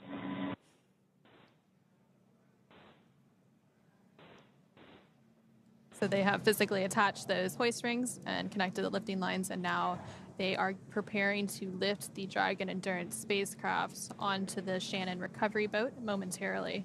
And you did just see that live look of the recovery member as he jumped off of the spacecraft and into the Pacific Ocean and is now back on one of the fast boats. And those fast boats were some of the initial recovery ships or recovery vehicles out at the splashdown location.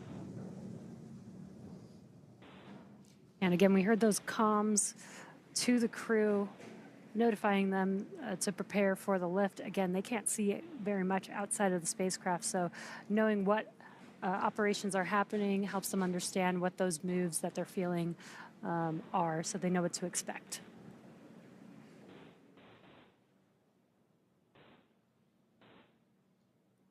And once they begin that lift, it takes less than 10 minutes or so for it to be completed. And so it'll be safely inside that basket there at the end of the ship, where the Dragon's egg, or Dragon's Nest is what it's known as.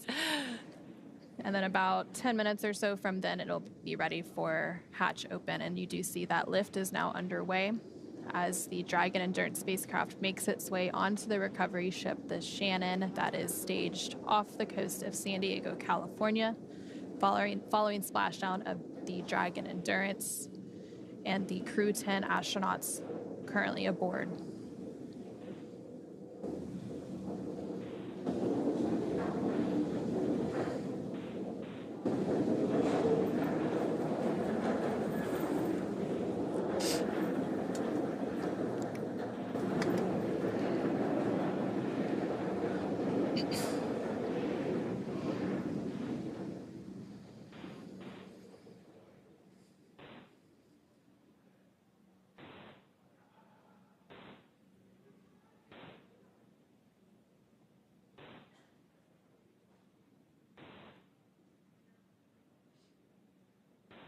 And as this is happening, the crew is still strapped in to their seats with the 5-point harnesses, and they'll remain strapped in through the translation of the spacecraft to the deck and until the medical officer actually greets them. Then they will begin to unbuckle themselves and start egressing the spacecraft. And so Dragon will remain in the nest during the crew extraction and then for the journey back to port. So that lift of the Dragon Endurance spacecraft just happened. Stand by for translation to egress platform.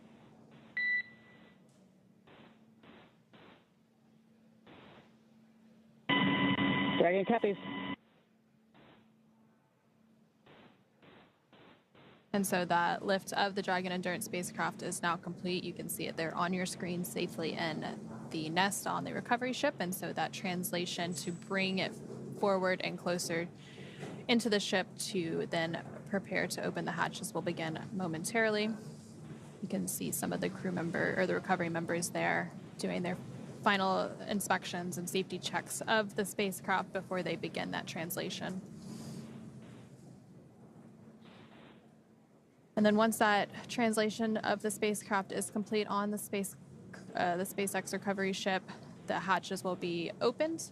And we do expect that to take place probably in about 10 to 15 minutes from now. And once open, a SpaceX medical doctor will be the first one to check in on Ann McClain, Nicole Ayers, Takuya Onishi, and Kirill Peskov and see if they are ready for egress or getting out of the spacecraft. And while Dragon's top hatch is used to connect to the space station, the astronauts will actually egress or exit from Dragon's side hatch, pending capsule orientation in the water. Of course, we did see that it splashed down in orientation 1, so that the nose cone was facing up, which is the preferred orientation. And so before opening the hatch, the spacecraft's cabin pressure must be equalized with the outside environment. And then once the hatch is open, that will be the crew's first breath of fresh air since boarding their spacecraft at the start of their journey last March. Again, they lifted off from NASA's Kennedy Space Center in Florida on March 14th of this year. And it's important to note that Anne, Nicole, Takuya, and Kirill will be getting assistance from the recovery teams while exiting the spacecraft. This is the same process for any returning long-duration crew members, as returning to a gravity environment can wreak havoc with our vestibular system, responsible for maintaining balance and motion. Safety is our #1 priority with this operation, so you'll see the crew members helped out of the spacecraft one by one and assisted the few feet to the medical quarters aboard the boat. And if you've ever watched crews return on a Soyuz, 2 of our crew members today had actually previously flown on a Soyuz, Ann McClain and Takuya Onishi. This is the same process as when astronauts are carried from the Soyuz capsule to waiting chairs on the steppe of Kazakhstan and then carried to a waiting medical tent. This is also the period where any time-critical cargo can be recovered from the spacecraft, with the remainder waiting until the ship is back in port. Once the ship and spacecraft return to shore, the recovery team will perform additional inspections before loading Dragon onto a flatbed truck at the SpaceX facility in Cape Canaveral for post-processing. And so we mentioned earlier all of the science and research that Crew-10 conducted during their 5-month mission aboard the International Space Station. So in addition to some of the physical and biological science experiments that they conduct, they too themselves are human research subjects. So a lot of teams work to gather samples from the crew throughout their mission to see how the microgravity environment of space actually impacts the human body. So NASA does have the Human Research Program, which is responsible for a lot of that science and investigation. But of course, there's also researchers outside of NASA that use the microgravity environment aboard the International Space Station to conduct their science and research. We do have the International Space Station National Laboratory that helps to facilitate a lot of that other research as well. And those research experiments, especially with the human body, are extremely important, especially for, we call these long-duration missions 5 to 6 months long, but if we're going to be going to the moon, planets like Mars, we're going to need to stay a lot longer, and we're going to need to know how to keep the human body healthy throughout that time. What happens in these microgravity environments, and how can we better prepare the humans for going on these even longer duration missions. So the International Space Station does serve as sort of a testing and proving ground for NASA's future Artemis missions to the moon and then on to Mars. Of course, we can't necessarily do all science and research in the microgravity environment due to various factors. So teams on the ground also do what are known as analog research experiments. Also, a lot of that is based out of our human research program. So one of those, known as the Human Exploration Research Analog, or HERA, does some isolation and confinement research inside of an analog setup that's supposed to simulate a spacecraft. Another one of those analogs is known as CHAPEA, or the Crew Health and Exploration Research Analog, which actually simulates a stay on the surface of Mars for about a year.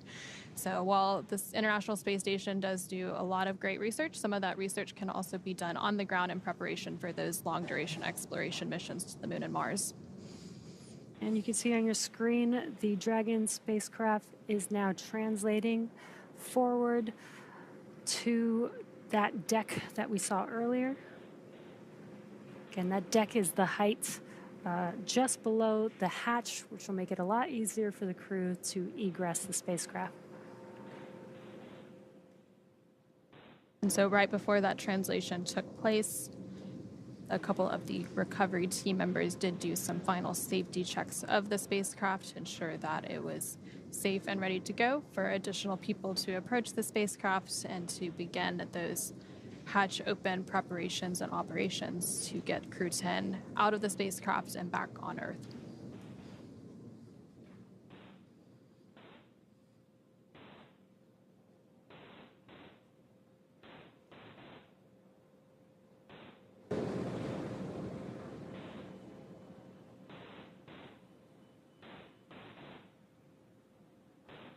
And for those of you who are just joining us, Crew-10 did safely splash down about 40 minutes ago off the coast of San Diego, California, aboard a SpaceX Dragon spacecraft known as Endurance. Endurance did fly on 3 previous missions, Crew-3, Crew-5, and Crew-9. So this was the 4th flight of the Dragon Endurance spacecraft.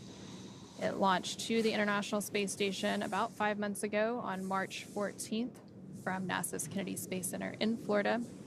Following that launch, it had a journey to the International Space Station where it was then docked and remained for about 5 months for all of that science and research that Crew-10 conducted. And then yesterday at 3:15 p.m. Pacific, 6:15 p.m. Eastern, Dragon and the Crew-10 crew safely undocked from the International Space Station and made their way back to Earth.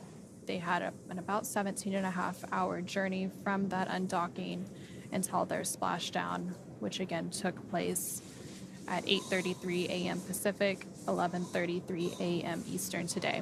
And Crew-10 again is comprised of NASA astronauts Sam McLean and Nicole Ayers, along with JAXA, or Japan Aerospace Exploration Agency astronaut Takuya Onishi and Roscosmos cosmonaut Kirill Peskov. And so we are now just standing by for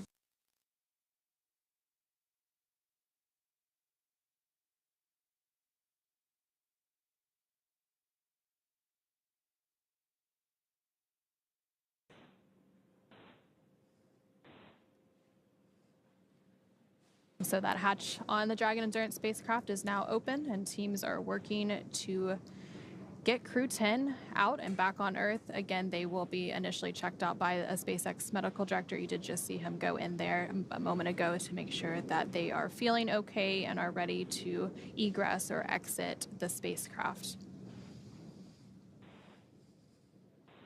We are also seeing the recovery crew install that hatch seal protection. This helps protect both the seal of the hatch on the spacecraft as well as the crew as they're exiting the vehicle. And so that hatch was officially opened at 9:10 a.m. Pacific, 12:10 p.m. Eastern Time, following a splashdown at 8:33 a.m. Pacific, 11:33 a.m. Eastern off the coast of San Diego, California. Again, they are doing some initial medical evaluations, and then they will be prepared to egress or exit the spacecraft and take their first breath of fresh air. Again, they will be assisted out of the spacecraft. That is completely normal. And then from there, they will go just a few steps and to do some additional medical checkouts.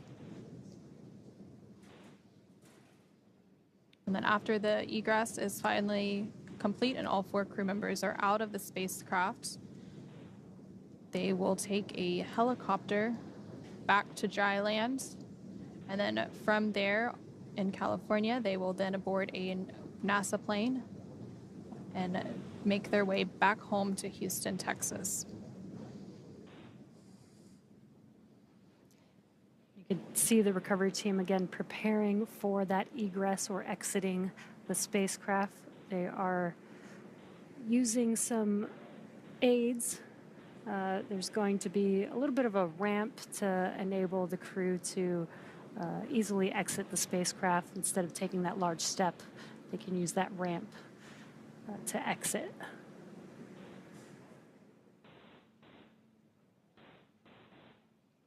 And recovering the crew is a bit of a joint operation. So we do have team members from NASA's Flight Operations Directorate out there, as well as NASA's Commercial Crew Program, and some flight surgeons from the NASA and international partners that will be prepared to retrieve and receive the crew following their egress or exit from the spacecraft. So it'll be nice to see some familiar faces, friendly faces, as they've worked with all of these teams in preparation for their space flight, and they will be greeting them upon their return.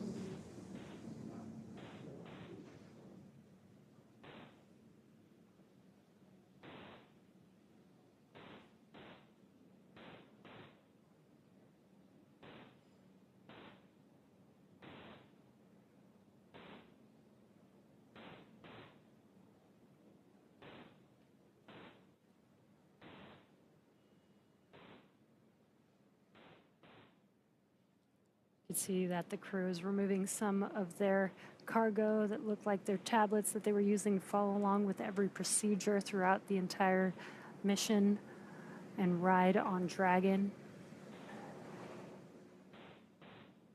And after the crew is extracted or egressed out of the spacecraft, they will remove some additional cargo that's time critical. Often that is cargo that needs to be chilled for whatever reason, scientific samples and such that need to be in a specific environment. So that will be immediately offloaded after the crew exits the spacecraft.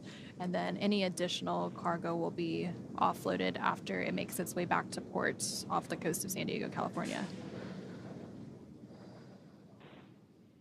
Looks like those are the footrests being removed that allow the crew to get out of their seats a little bit easier.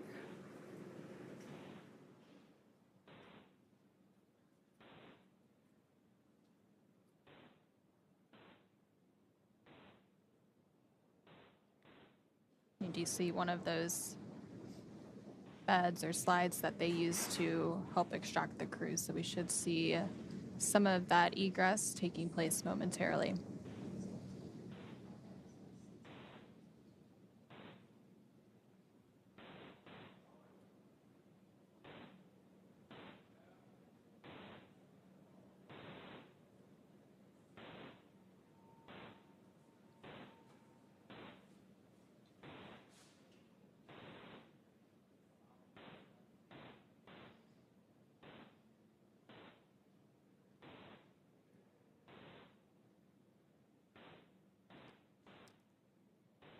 If you're just now joining us, you are watching the Crew-10 mission as we await the 4 crew members, NASA astronauts Anne McClain and Nicole Ayers, JAXA astronaut Takuya Onishi, and Roscosmos cosmonaut Kirill Peskov, egress the Dragon spacecraft here shortly. They just recently, in the last 10 minutes, were able to take the first breath of fresh air in about 5 months.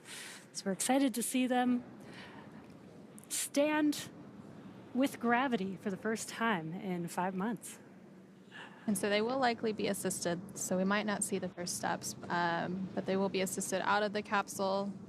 And it is important to note, since they were under the microgravity environment, their muscles, their bones, all of their systems haven't been exposed to Earth's gravity in over 5 months, which of course has some impacts on the human body, which is some of the important research that is done on the International Space Station to actually see how the human body is affected by the environment of outer space. And so that hatch did open about 6 minutes ago at 9:10 a.m. Pacific, 12:10 p.m. Eastern, following a splashdown at 8:33 a.m. Pacific, 11:33 a.m. Eastern, off the coast of California. Following that splashdown, the recovery team went out to meet the Dragon Endurance spacecraft. First out were the two fast boats, which began some safety checks and also began to safe the spacecraft in preparation to be lifted onto the recovery vessel, the Shannon. And the Shannon did arrive to the splashdown location less than 30 minutes after splashdown to then lift the spacecraft up on board the Shannon, and now we're just awaiting the crew to exit or egress the spacecraft.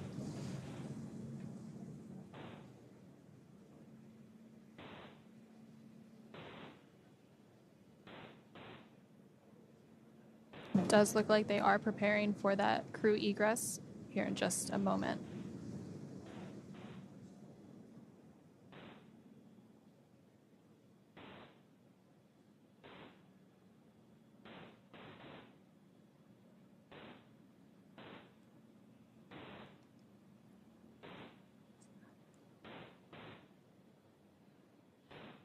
And the first Crew-10 crew member has now successfully egressed or exited the capsule. And that is NASA astronaut Anne McClain. She looks very excited to be back on Earth, given a arm pump. And the other 3 crew members should be following behind here shortly.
So just moments ago, we did have NASA astronaut Anne McClain make her way out of the Dragon Endurance spacecraft, and now we are just standing by for the egress or exit of the following 3 Crew-10 crew members to complete the recovery process. So we are standing by for the egress of NASA astronaut Nicole Ayers, JAXA astronaut Takuya Onishi, and Roscosmonaut Kirill Peskov.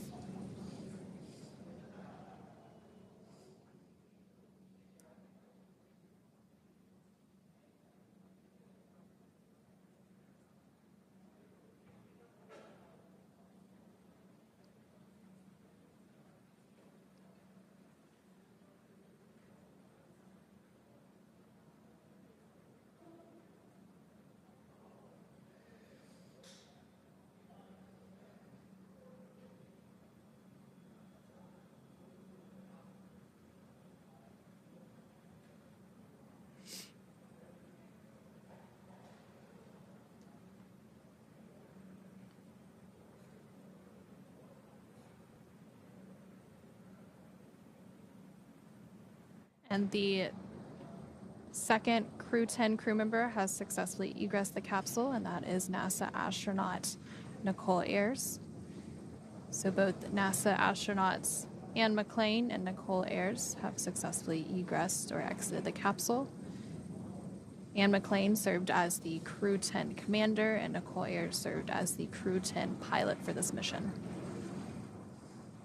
So the final two crew members that we are awaiting are JAXA astronaut Takuya Onishi and Roscosmos cosmonaut Kirill Peskov.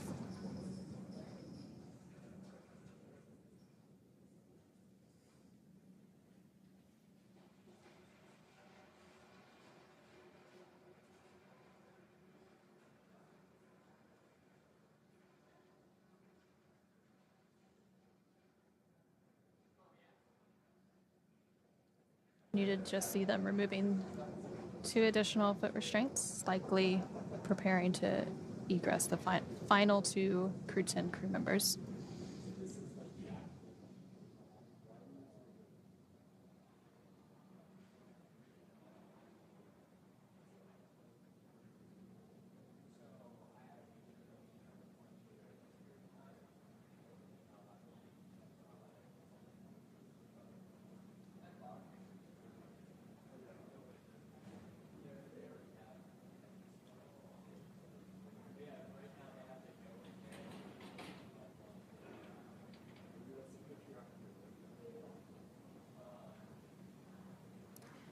If you're just now joining us, NASA astronauts Anne McClain and Nicole Ayers have already egressed or exited the Dragon Endurance spacecraft.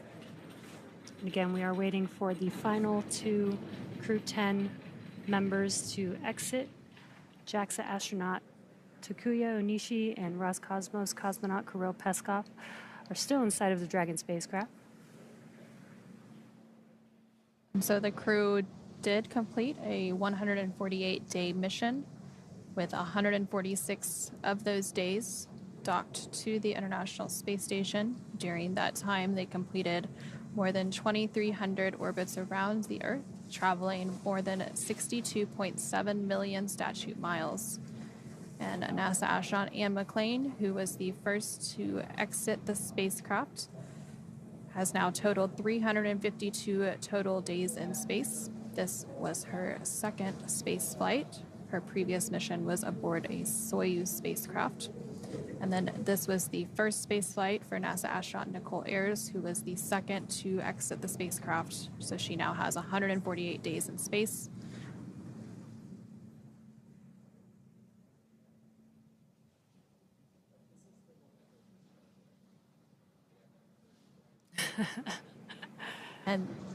And we do now see JAXA astronaut Takuya Onishi has exited the spacecraft.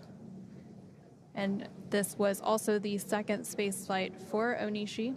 So across his 2 missions, he has now totaled 263 days in space. So we are now just standing by for the final crew member of Crew-10 to make their way out of the spacecraft, and that is Roscosmos cosmonaut Kirill Peskov.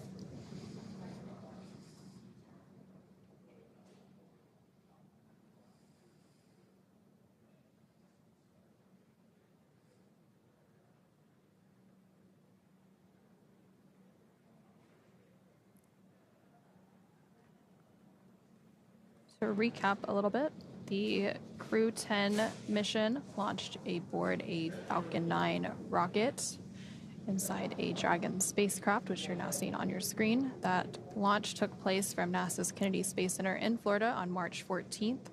The crew then had a journey to the space station and docked shortly thereafter, spending about 5 months attached to the orbiting laboratory, conducting science and research before undocking yesterday, August 8th at 3:15 p.m. Pacific, 6:15 p.m. Eastern, for a 17.5-hour return journey back to Earth, splashing down off the coast of San Diego, California earlier this morning at 8:33 a.m. Pacific, 11:33 a.m. Eastern, which was less than an hour ago.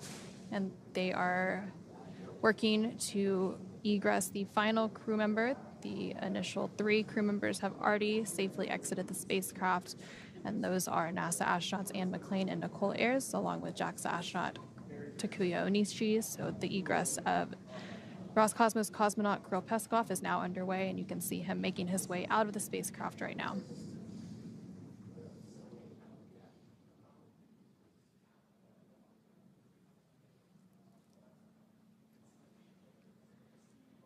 And there you have Roscosmos cosmonaut Kirill Peskov waving He takes his final or initial steps on Earth, and he will now be taken back to some additional medical checks. And with that, all 4 Crew-10 crew members are safely back on Earth. They have all egress. And so now that NASA astronauts Anne McClain and Nicole Ayers, along with JAXA astronaut Takuya Onishi and Roscosmos cosmonaut Kirill Peskov, are safely back home on planet Earth and getting checked out by the NASA medical team, we are going to go ahead and wrap up our live coverage of their return. After a successful liftoff and separation from Falcon 9 back on March 14th, Crew-10 made their way on board Dragon to the International Space Station and completed a 148-day mission in space. NASA astronauts Anne McClain and Nicole Ayers conducted 1 spacewalk during their 5 months in space on May 1st, relocating a space station communications antenna and the initial mounting bracket installation steps for an IROSA, or International Space Station Rollout Solar Array, that will arrive on a future SpaceX Commercial Resupply Services mission. With their full duration mission coming to an end, the crew began packing up their personal items for their return to Earth about a week ago and worked through tasks and shared lessons learned with Crew 11 teams as they arrived to the space station a few days ago. Their journey home began when they closed the hatch to Dragon and undocked from the space station at 3:15 p.m. Pacific or 6:15 p.m. Eastern Time on Friday, August 8th. After 4 successful departure burns and a phasing burn to line up their orbit, Anne, Nicole, Takuya, and Kirill rested for a few hours before waking up to prepare for re-entry this morning. Dragon performed an approximately 17.5-minute long deorbit burn to send Dragon on a path home. That burn ended at 7:57 a.m. Pacific Time, 10:57 a.m. Eastern, and this was followed by trunk separation and Dragon's final on-orbit maneuver, closing of the nose cone at 8:02 a.m. Pacific Time, 11:02 a.m. Eastern. The spacecraft re-entered the Earth's atmosphere and slowed its descent with successful deployments of 2 drogue parachutes and 4 mains, with the final splashdown occurring off the coast of San Diego, California at 8:33 a.m. Pacific Time or 11:33 a.m. Eastern. Following that successful splashdown, we saw SpaceX recovery experts move in and prepare Dragon Endurance for its lift on the recovery vessel. And just a little less than an hour following splashdown, we saw Anne, Nicole, Takuya, and Kirill make their way out of Dragon and into the recovery ship's medical facilities safe and sound. And next up, they'll catch a helicopter flight back to shore while they're transferred to aircraft that will take them home. The astronauts will take a NASA plane for the short flight back to Houston. They'll then be reunited with their families to bring an end to this mission. It's been an honor and privilege to share their journey with all of you as we continue this new era in human spaceflight. And return today marks the end of the direct handover we executed after successfully launching the Crew-11 mission to the space station just last week on Friday, August 1st. Thank you, as always, for joining us for this morning's coverage of the splashdown of Crew-10. Remember to follow SpaceX on X and NASA online and on social media for updates for the very latest on crew and cargo flights to and from the International Space Station. And we'll continue to share the progress of Anne McClain, Nicole Ayers, Takuya Onishi, and Kirill Peskov on social media as they travel back home. We will also have a post-splashdown media teleconference coming up at approximately 10 a.m. Pacific, 1 p.m. Eastern, where leadership will share a final update as we conclude this successful mission. And you can tune in live on NASA's YouTube page and through nasa.gov. From all of us at NASA and SpaceX, thank you for joining us and welcome home, Crew-10.